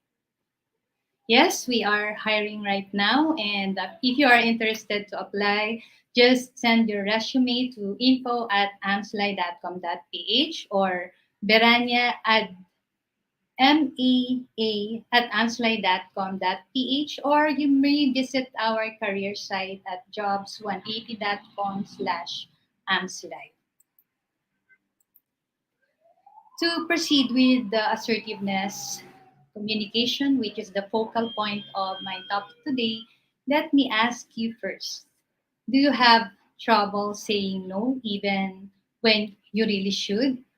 Or do you feel like all people are walking over you? Or do you have trouble keeping your temper under control? If your answer is yes to any of these questions, you might find it really helpful to learn about assertive communication. This is a guide to becoming an effective, confident, and collaborative communicator. What then is the definition of assertiveness? As you can see, assertiveness is the ability to honestly express your opinions, feelings, attitudes, and rights without undue anxiety in a way that doesn't infringe on the rights of others. What is assertiveness? It's not aggressiveness. It's a middle ground between being a bully and a doormat. Doormat submits without protest to abuse. It's dependent on a feeling of self-efficacy, a sense that if you behave in a certain way, something predictable will occur. So where does non-assertive behavior come from? Saan ba nanggagaling ito? Ba't marami sa atin ang non-assertive? Well, nung mga bata tayo, we are taught to always please others by our parents. At sinasabi nila, not nice to consider our own needs above those of others. Many of us are taught that we should always please or defer to others, that it's not nice to consider our own needs above those of others, or that we should not make waves, that if someone says or does something that we don't like, we should just be quiet and try to stay away from that person in the future. Why then is assertiveness important? It plays a major role in our health and wellness. You know, ill feelings that are not expressed would manifest in our physical, mental, or social beings. If one has a very poor communication style, it's definite that he lacks assertiveness. Pure communi- Poor communication at times lead to separation of married couples, sabi nga nila walang forever, and even sinasabi nilang FO, friendship over. Assertiveness is important, very much important, because if you do not have that, you might experience things like what? Depression. This is yung anger turned inward, a sense of being helpless, hopeless, with no control over your life. Or you might experience resentment. This is anger at others for manipulating or taking advantage of you. Another experience that you might have is the frustration. Sasabi mo na lang sa sarili mo, how could I be such a wimp? Why did I let someone victimize me? Another experience is temper or violence. If you cannot express anger appropriately, it builds up until it blows. Or you might have anxiety. This leads to avoidance.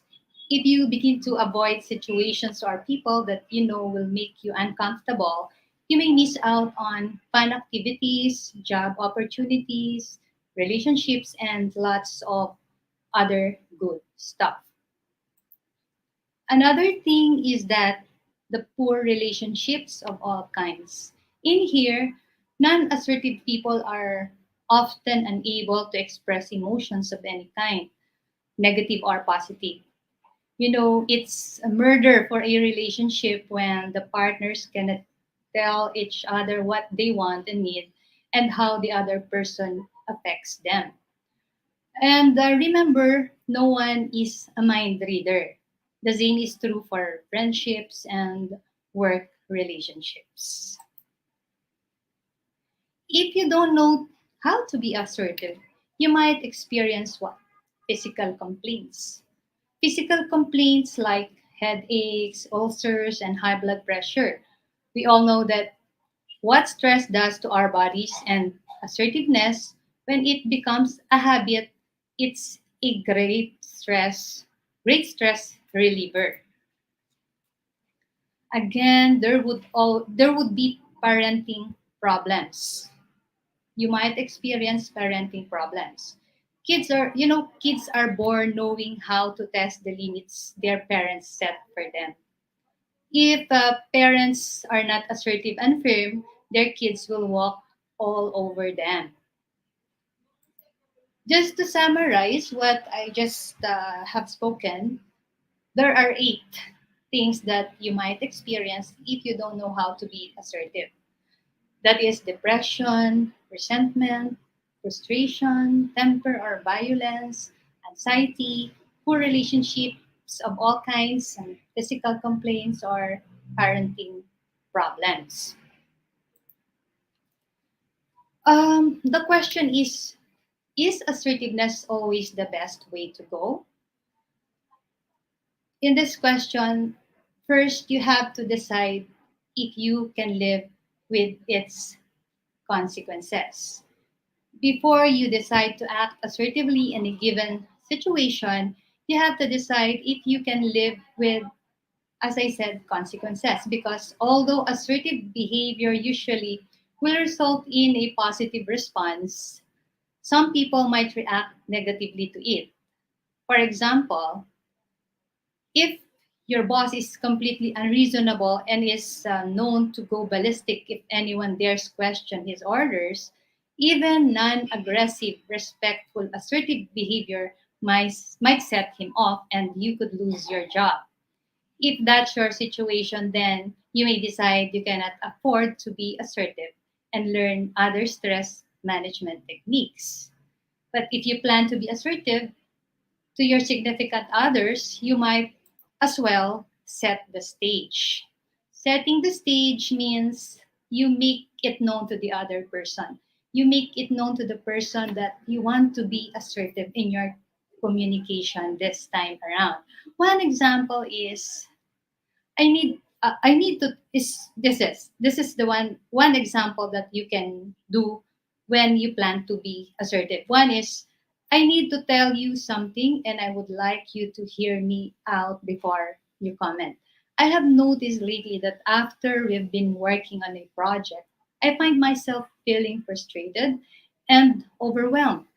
I've been thinking about it and I've realized that I often go along with your ideas without insisting on and considering some of my ideas as well, because I'm afraid of upsetting you. From now on, I am going to try something different. But I start to get those frustrated feelings. I'm going to ask that we stop before making a final decision and be sure we have considered all the options. I know that will be a change for you, but I really think it's fair and I know I'll do a better job and feel better about myself if I can tell you about my idea. So you express it, you make it known to the other person. You see, the underline there is from now on, I am going to try something different.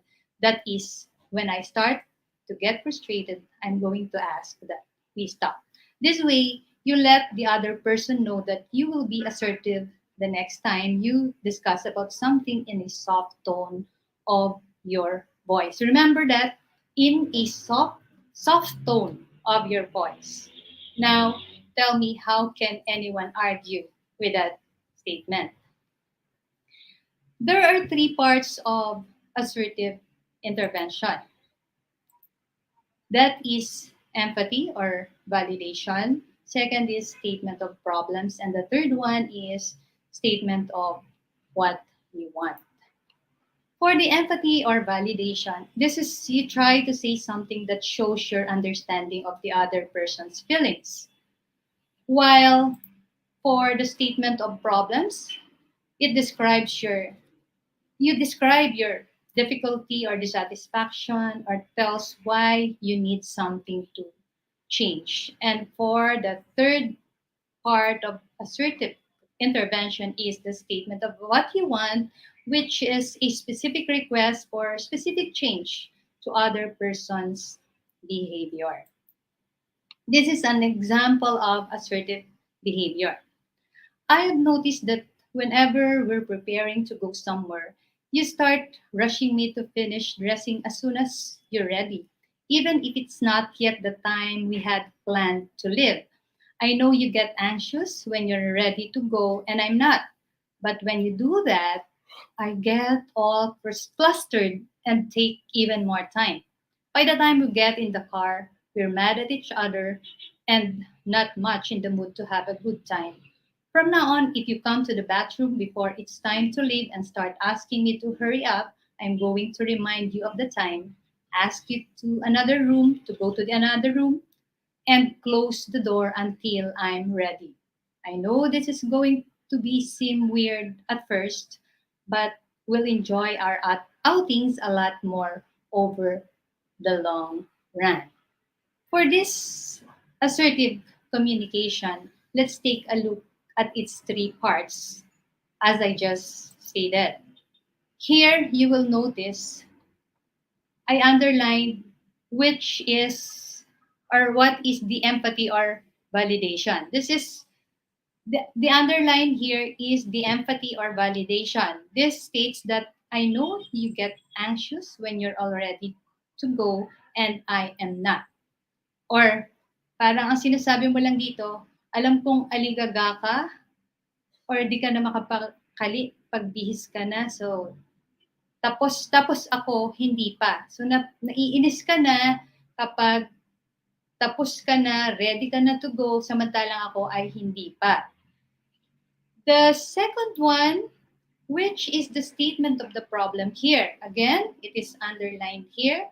When you do that, I get all flustered and take even more time.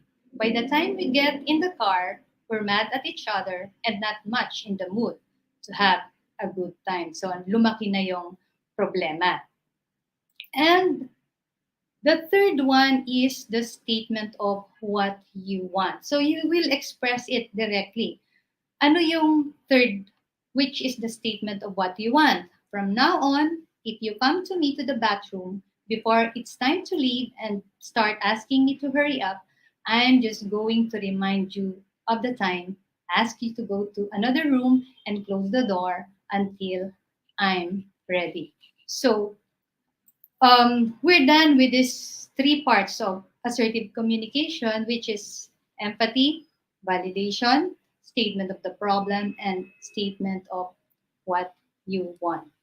This way, you let the other person of the shifting of your communication style. Another question here is how to be effectively assertive. So, meron pa pala, no? If you're assertive, you can be effectively assertive pa. Okay, these are the things that we should follow to be effectively assertive. You have to use assertive body language. You really have to face the person. Stand or sit straight. Don't use dismissive gestures. Alam niyo yung dismissive gestures, yung hindi kayo nakatingin sa kanya or nakatagilid or nakatalikod kayo sa kanya. But be sure you have a pleasant but serious facial expression. Keep your voice calm and soft, not whiny and abrasive. Whiny means high pitch, so we should avoid high pitch. And abrasive because it causes irritation. Second is use I statements. Example, I'd like to be able to tell my stories without interruption instead of you're always interrupting my stories. Use I statements. Keep the focus on the problem you are having, not on the accusing or blaming the other person. Next is use facts, not judgments. Example, your punctuation needs work and your formatting is inconsistent. Instead of this is sloppy work or did you know that shirt has some spots? Instead of you're not going out looking like that. So you use facts here. There are two facts here. Sa first example natin, your punctuation needs work.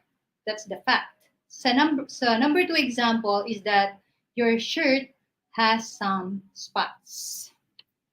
Next is express ownership of your own thoughts, feelings, and opinions. Example, I get angry when he breaks his promises instead of he makes me angry. Or another example, I believe the best policy is to instead of the only sensible thing to do is to. So you express your ownership by using I. The next is make clear, direct request. Don't invite the person to say no. Like, say, will you please, instead of would you mind?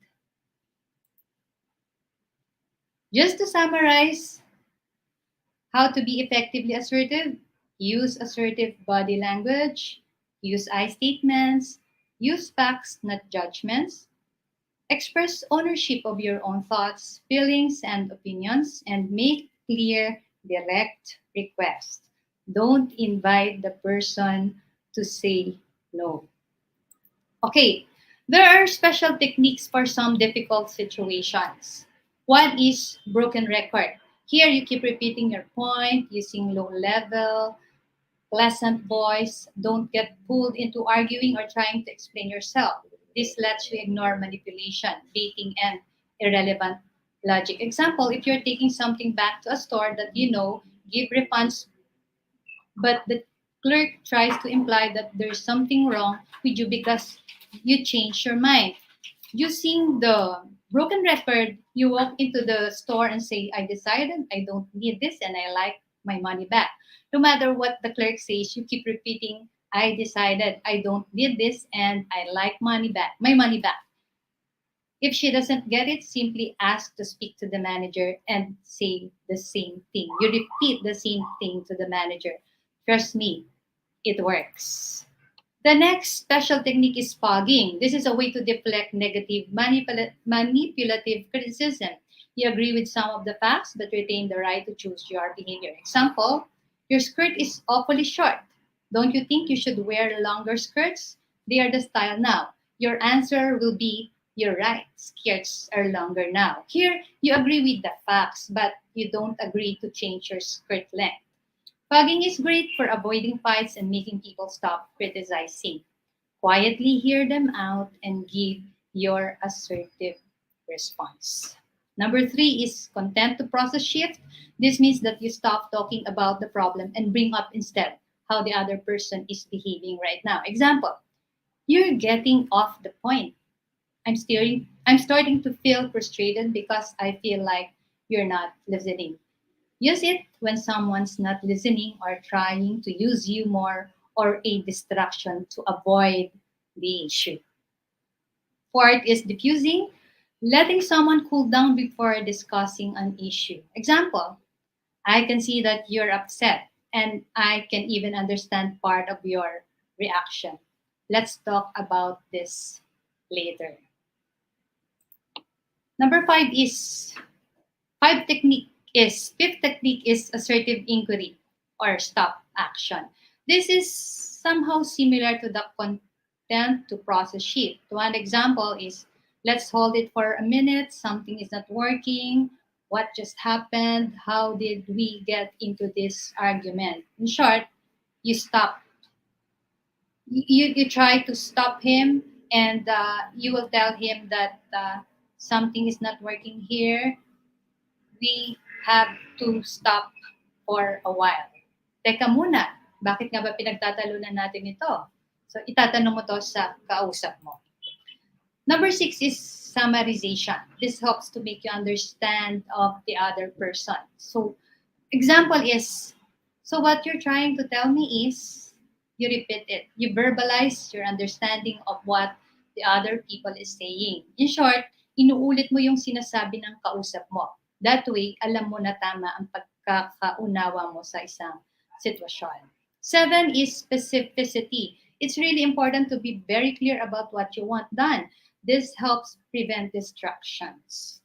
Example, the thing is, what I really wish is that you'd pick up clothes up off the floor. Ito lang yung simpleng sinasabi. Madalas mga nanay natin ito sinasabi. Ang gusto ko, pag naligo ka, sinupin mo naman yung mga tubal mo o yung mga marurumi mong damit. Simply saying in Tagalog.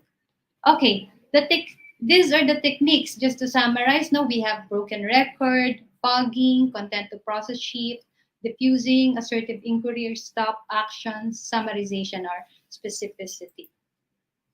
Okay. Assertion is a style of communication. It's standing up for personal rights and expressing thoughts, feelings, and beliefs in direct, honest, and appropriate ways that do not violate another person's human rights. The basic message is, this is what I think, this is what I feel, this is how I see the situation. The goal is communication and mutuality.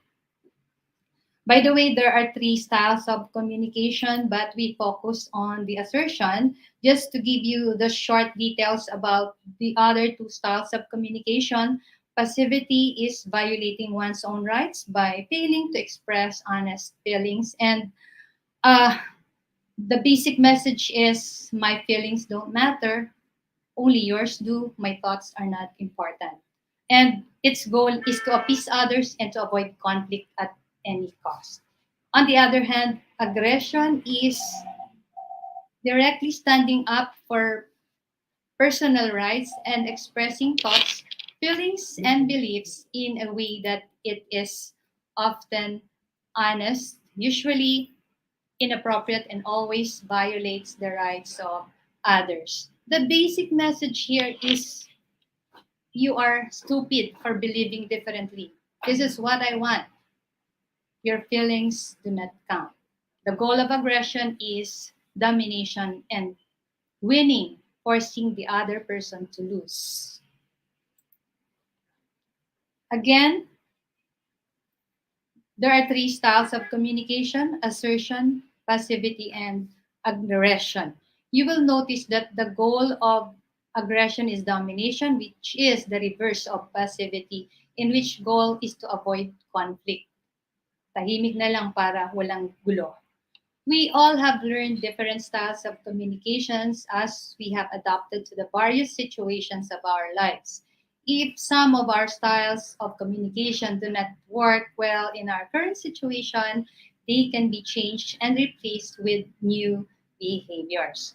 Though there are times when it's best to be passive and times when it is best to be aggressive, in most situations it works best to communicate with an assertive behavior because the goal of assertion is communication and mutuality, to get and give respect, to ask for fair play, and to leave room for compromise when the rights and needs of two persons conflict.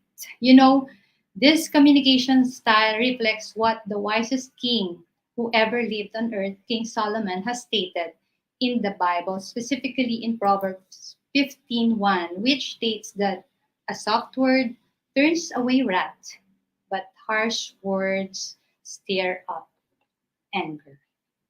Thank you.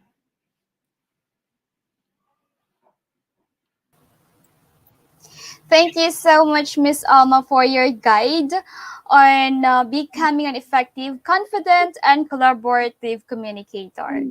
Guys, to our audience, if you do have questions or clarifications, you can comment na sa comment section natin para masagot ni Miss Alma. Okay? So, Miss Alma, here are the questions offline po. Okay. How can I be more assertive at work without being rude? Okay. As I have stated, no, of course you have to be observant of the people around you, of the person especially. When you are in the office, the best way to do is to observe the people around you.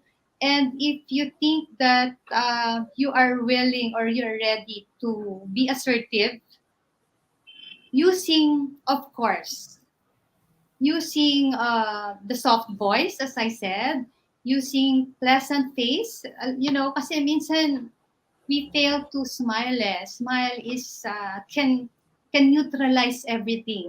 Lalo na pagka may heated argument, hindi naman yung parang tinatawanan mo siya. But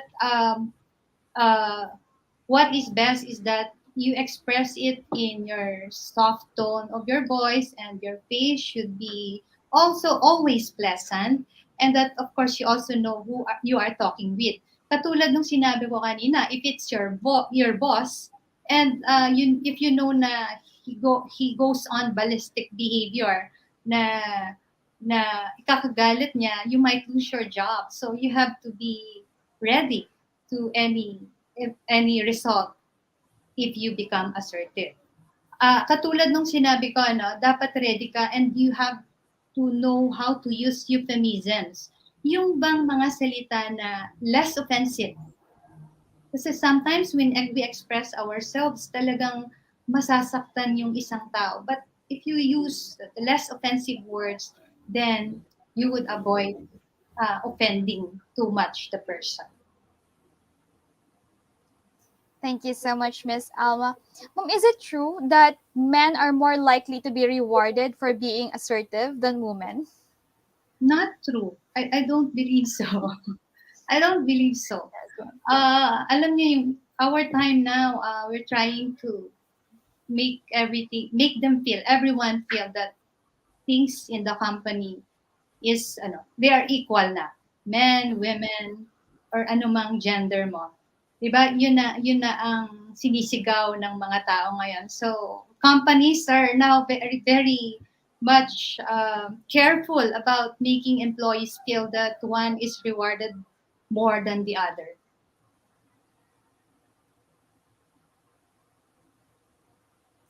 Okay po. Thank you so much, Miss Alma. And does being assertive po ba affect your relationship to someone?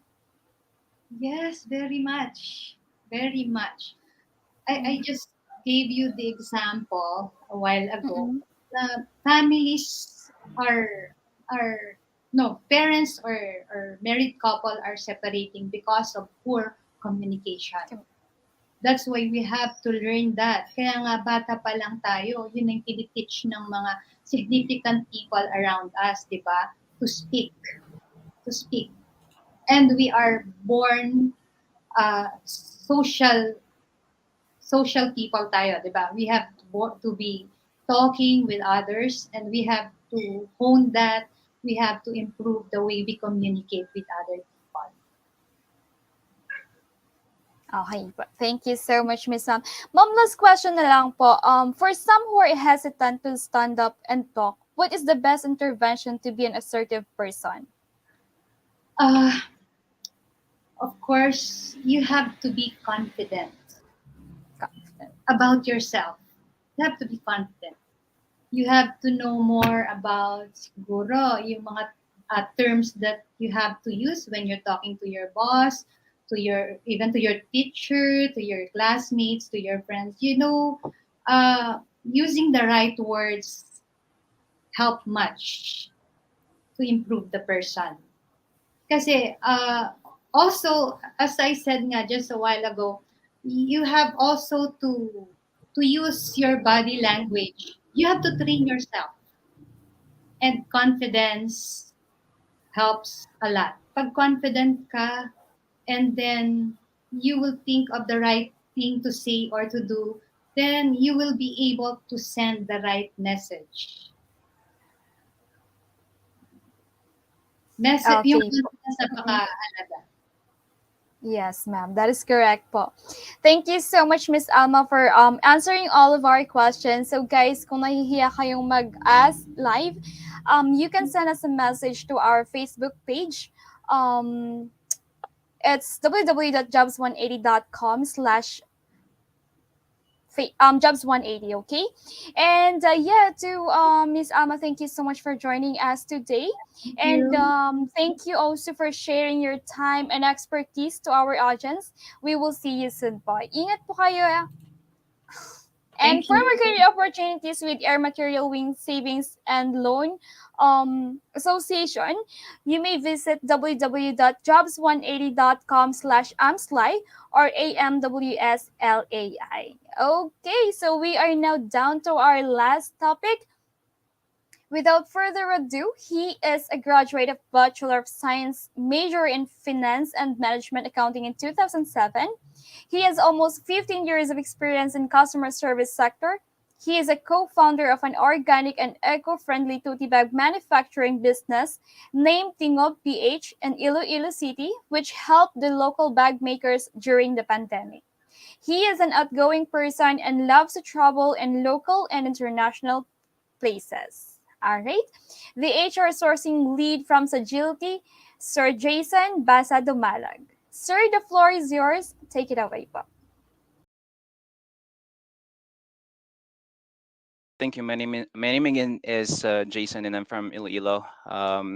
Well, I'm not that fluent when it comes to Tagalog, but hopefully, you can understand some of the things or all the things that I would have to discuss through the session. And the topic I'll be discussing right now, or to share to you guys, it's leading without a title. And diba, it's hard for us to lead, especially if we don't have a title yet. Especially you guys are graduating students. It will be hard for us to, or it will be hard for you guys to excel and then be part of an organization, especially if you wanted to lead a team or you wanted to be a leader in the future, right? So with this topic, I might need to impart some of which that would help and guide you all throughout your career. And the same time, Probably one of you will be one of the leaders someday in an organization. It can be BPO or non-BPO sector, because I tell you, it's going to be hard.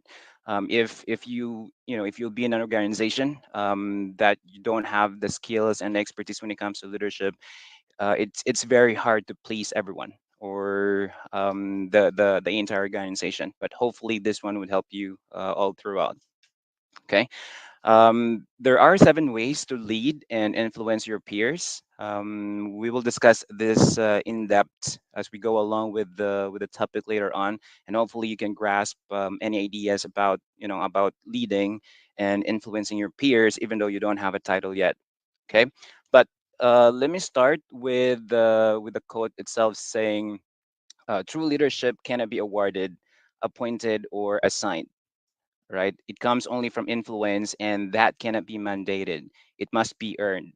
The only thing a title can buy is a life meant either to increase your level of influence with others or to undermine it.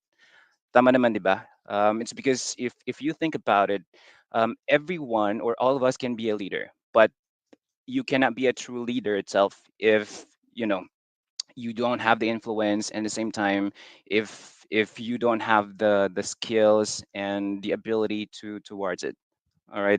And and and also, um you might have the title, but basically you cannot be a leader if um you are not bound with that particular title. All right. So later on, we will discuss each step on how we can take advantage of our skills and expertise when it comes to leading a team or leading an organization without a title itself. Okay. So let's start with character. Character is who you are, is an influencer. Please take note that real leadership begins with our true selves or a person of character. Tama naman, di ba? Because if you cannot be a good leader if you don't have a good character, right? The true leadership starts with our own character itself. Because the fact that we're being built when it comes to, or we're being um, judged by what we do and how we act, that's where your true leadership comes on, right? Let's say, or magandang halimbawa dito is, if you the influencers we follow in social media, they're not even a leader, right? We follow them, it's because we get something from them, even though they're not a leader. Tama. Like like I have this one influencer that I followed in social media, especially in TikTok. What he's bringing is, it's a good personalization when it comes about lifestyle and career. And I always take advantage of that particular thing he provide in the social medias, because what is bringing is a good character that enlightens our thoughts and mind to become a good person, right? And if we have built, or if we're going to build that character on us, or that good character on us, we can influence someone, regardless we don't have a title. So that's just one of the examples I could say, when leading without a title, because whatever character you bring to someone or to everyone, that radiates what kind of person are you. Tama diba? So that's the first thing that we have to consider. You have to build your own character, and that character should be a good character. And as I mentioned, based on my experience, you can never be a good leader if you don't have a good character. Because if you started with a bad character, you have to fix things out.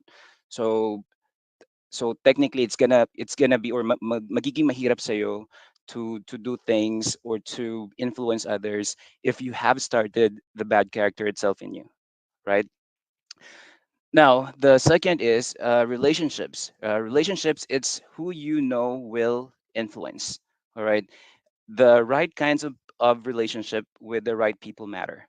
I could agree on this one. It's because what relationship would build to our friends, to our colleagues, or to someone in an organization, that impacts the genuine connection we have to those people. And if you're able to build that relationship to those people, basically it would be easy for you to guide them or to teach them and to influence them, regardless you don't have the role itself. Because again, as I mentioned, the title is just in there, but you cannot be a true leader if you haven't built a good relationship to everyone, right? So despite you don't have a title, but if you're able to build a good relationship and you're able to build a genuine connection to everyone, in the organization, then technically this would help you influence, and this would help you let them believe as to what what you wanted to tell them and guide them are the right ones,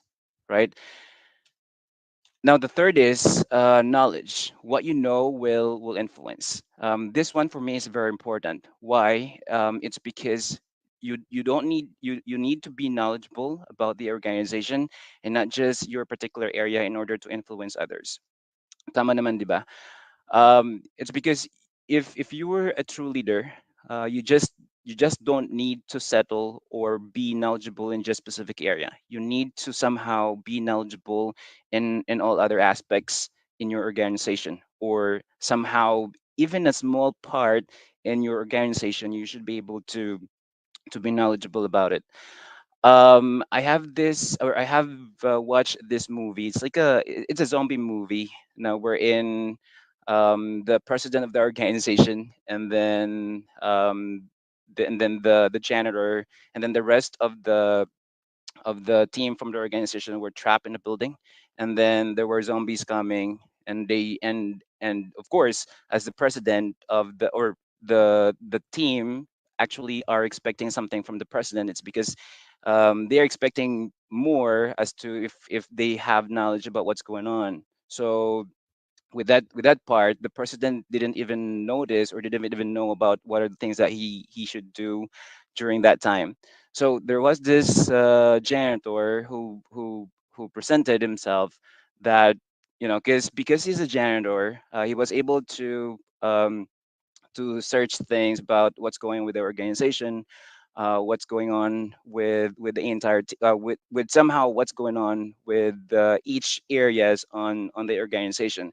So he was able to identify that particular zombie. They cannot see if somewhat kung close na yung, or let's say kung madilim na yung area. So he advised all the folks to put on all the curtains in the windows and as well as in the door, so that the zombies cannot go inside the room. So the team followed the janitor. It's because somehow he has the idea about what's going on. And take note, that janitor is not the president, right?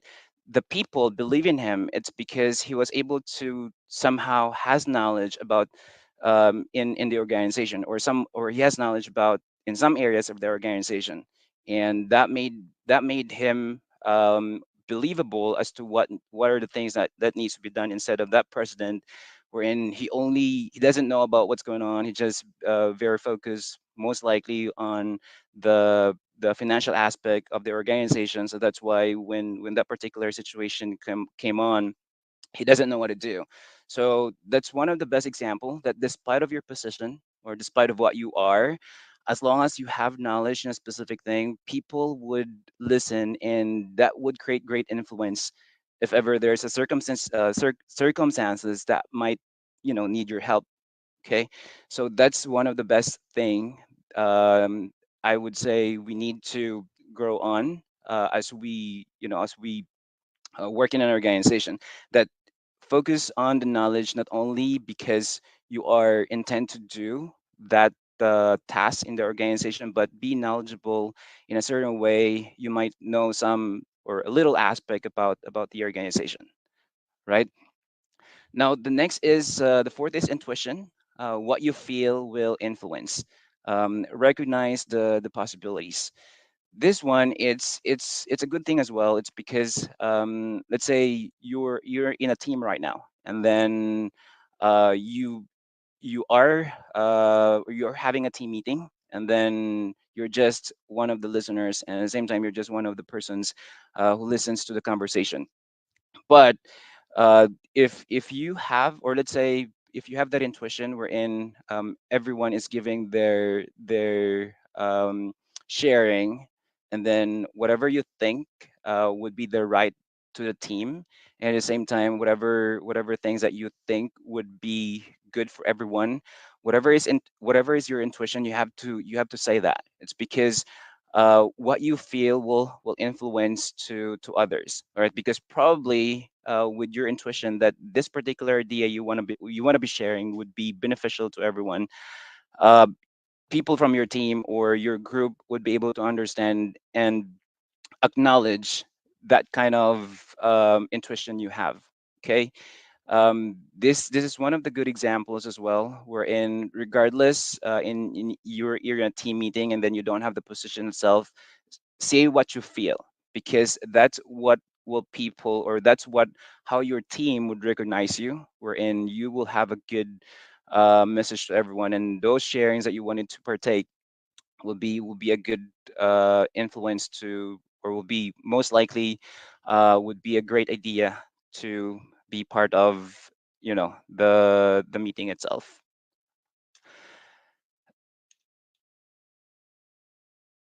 Oh, sorry. Next is experience where you've been will influence, remind the associates where you have all come from. Okay. Now we all understand that experience is the best teacher, right? And you cannot influence someone if you have not experienced that particular thing. um, Myself is an example of this one. It's because when I switch from one centers to the other, it's hard for me to adjust in a leadership role. It's because they would say, I'm new, and then, or bago ka lang sa company, and then you might need to give something, or you wanted to change something. So it's going to be a big adjustment for that, and people will not take that adjustment from you if you don't have experience itself. So when you influence people by your experience, you have to tell them as to these are the things that you have done so far from the past that worked. Okay, give them an example as to what are those things that you have done that made it effective. It's because this will give them the idea that you have experience, that basically you have that capability already, or you have that, or what you're providing is the right one. Okay. This is a good example, or this is a good behavior, even though you don't have a title. As long as you have the experience in doing those things, it creates a good influence to everyone. Again, you cannot influence someone if you have not experienced that particular situation. Okay, just like giving hard advices or love advices to someone that you have not even experienced love, or um, right, or tama ba? Hindi ka makapag-advise kung hindi mo yan naranasan. Eka nga. So that's why if you wanted to be a leader, or let's say regardless you don't have a title, and if you wanted to influence someone, it's best that you have that experience, or you have experienced that somehow, so that you can share the possibilities, and it would be easy for those people that you're providing that experiences would grasp the idea that this is a good thing that you're trying to tell us. It's because you have that experience already, right? The sixth is past success. What we've done influences, somehow experience and then past success connives with each other. It's because our past success can be one of our experiences as well, but what are our successes can be a good influence as well. It's because um, whatever we have accomplished, or whatever we have established on ourselves, and if we tell that to people, they would believe that you have done something, or you have succeeded in something. It's because you have that success already, right? Tama ba? Like, you cannot share your achievement if you have not achieved those things to be specific. So we have to be very specific when it comes to leading someone, or even though we don't have the leadership or the role itself, even though we have just this past success we have, this would still help influence the people around us, or someone from the organization. All right. And then the last one would be our ability. Our ability, wherein what we can do is influence. With a real leader, they can do anything, and your influence as a leader has a huge impact on the organization and what it can accomplish. Now, this is a very big thing. It's because one factor that we're being measured when it comes to leading is our ability to lead, right? So you cannot dictate someone, or you cannot influence someone if you don't have the ability to do so. All right. For me, I believe the leadership is innate on us already. We just have to flourish it, and we just have to, you know, uh, do something that will make us become a leader. Okay, and our ability to do it would help us influence other people, or would help us influence the someone from organization. Again, take note that even though you don't have the title itself, but if you have the ability when it comes to leading, stand up, or create an impact to your team or to an organization. Because with the ability you are portraying, wherein you can be a good leader, that can influence someone. And at the same time, it would beneficial to everyone. It's because you have the ability to lead already. Okay. I hope we're able to get something out of those 7 ways of leading across our peers without any title. And for you guys to visit our, if you wanted to know more about our openings in Sagility, you can visit www.jobs180.com/sagility, and there would be, you will be able to see there all of our openings. Thank you so much for listening, guys. Thank you so much, Sir Jason, for joining us today and for sharing your expertise. We are looking forward to have you to our next set of webinars. Okay? So to our audience, thank you for staying. Hope you learned and enjoyed the session. If may tanong pa po kayo, you may send us a message sa aming Facebook. It's facebook.com jobs180. All right. So to officially close, I'm sorry, to officially close our program, may we invite Ms. Cecil Antonio, the college counselor, for the closing remarks.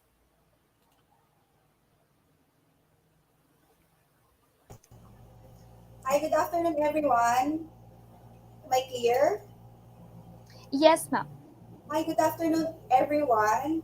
I would like to remind everyone to answer the evaluation form. So the evaluation form will be placed at the comment section of the Facebook page of jobs180.com. So this is to monitor your attendance and to see your insights regarding today's webinar. So this evaluation form will be accepting responses until 5 p.m. today only. Another reminder to all of our graduating students, the Jobs 180 link is a requirement for your graduation. Please send it via email at guidance@spumanila.edu.ph. If you have any inquiries regarding any of the guidance services, including counseling services and career counseling services, please email us. Do not hesitate to email us. You can also follow us on Facebook at SPU Manila Guidance to keep you updated with our latest news. So, on behalf of our head, Sir AJ Agojo, I would like to once again thank Jobs180.com for supporting and developing this event, this program. Big thanks to Sir Kim Chua, the Managing Director of Jobs180.com, and to all of our speakers, Ms. Palomares, Ms. Baliong, and Sir Dumalag, for sharing their experiences and expertise and skills with our students. Thank you very much, and hopefully this would be a good time Polinian graduating students to be aware of what they should do and what should not do when it comes to looking and maintaining their careers. Thank you so much. Thank you so much, Miss Cecil. Okay, po. There you have it, guys. We are done with the talk proper and successfully tackled all the topics assigned for today's session. And do not forget once again to evaluate this event. The link is flashed on your screen and is also available at the comments section. It is open up until 5 p.m. Please do know that the evaluation will serve as your attendance for today's session. Okay? We would like to thank each one of you guys for staying all throughout the event. We hope that the webinar helps you be prepared in the world of work.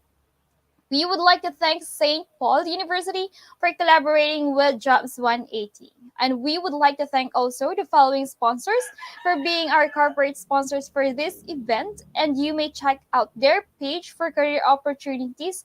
Just visit www.jobs180.com. All right. And please watch out for the next set of webinars we are going to host for. And please check our Facebook page for the topics that we will be discussed. And you are welcome to join in on those sessions too. So before we finally conclude our program, may we invite everyone for the closing prayer. And once again, this is your host, Maria Zalea Mandam. We will see you soon and have a great afternoon. Ingat po kayo.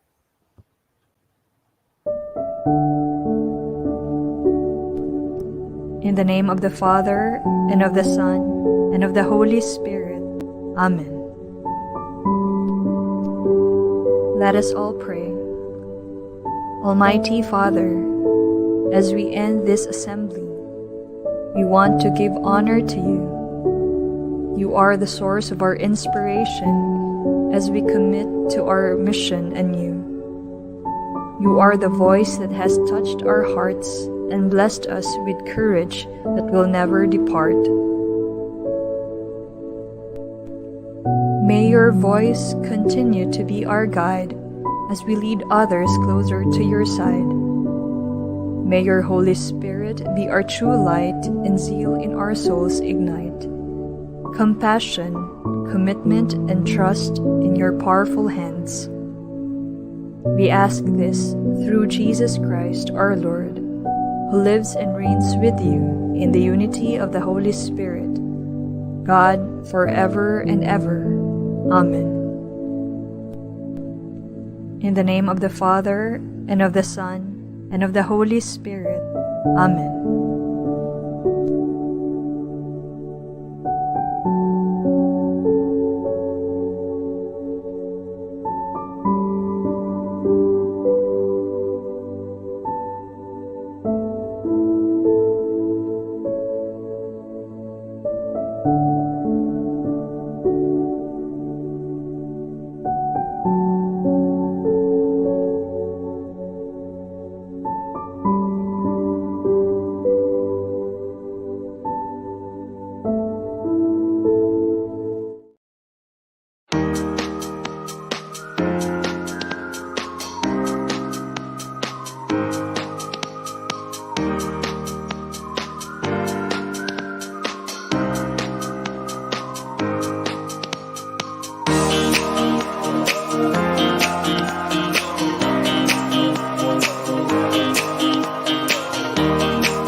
Jollibee Foods Corporation is one of the largest and fastest growing Asian restaurant companies in the world. Home to formidable brands with Jollibee at the helm. It operates over 5,800 stores spanning 35 countries across Asia, North America, and Europe. From its humble ice cream house beginnings to becoming a dominant industry leader, JFC's business model has sustained profitable growth for 4 decades. evidenced by its steadily increasing net sales, profit, and stock market performance.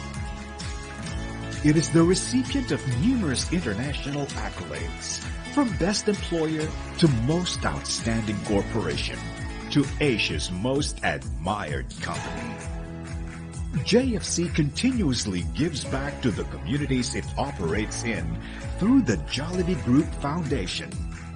Its core programs are centered on food security, alleviating hunger so children can continue their schooling, and connecting small farmers to sell their produce to large institutions to uplift their livelihood.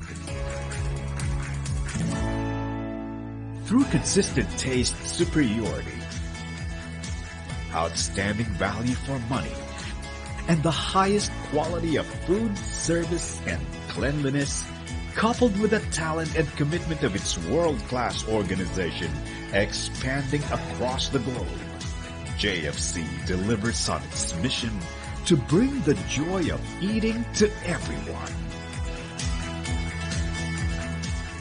Taking it closer to its vision of becoming one of the top 5 restaurant companies in the world. This is Jollibee Foods Corporation.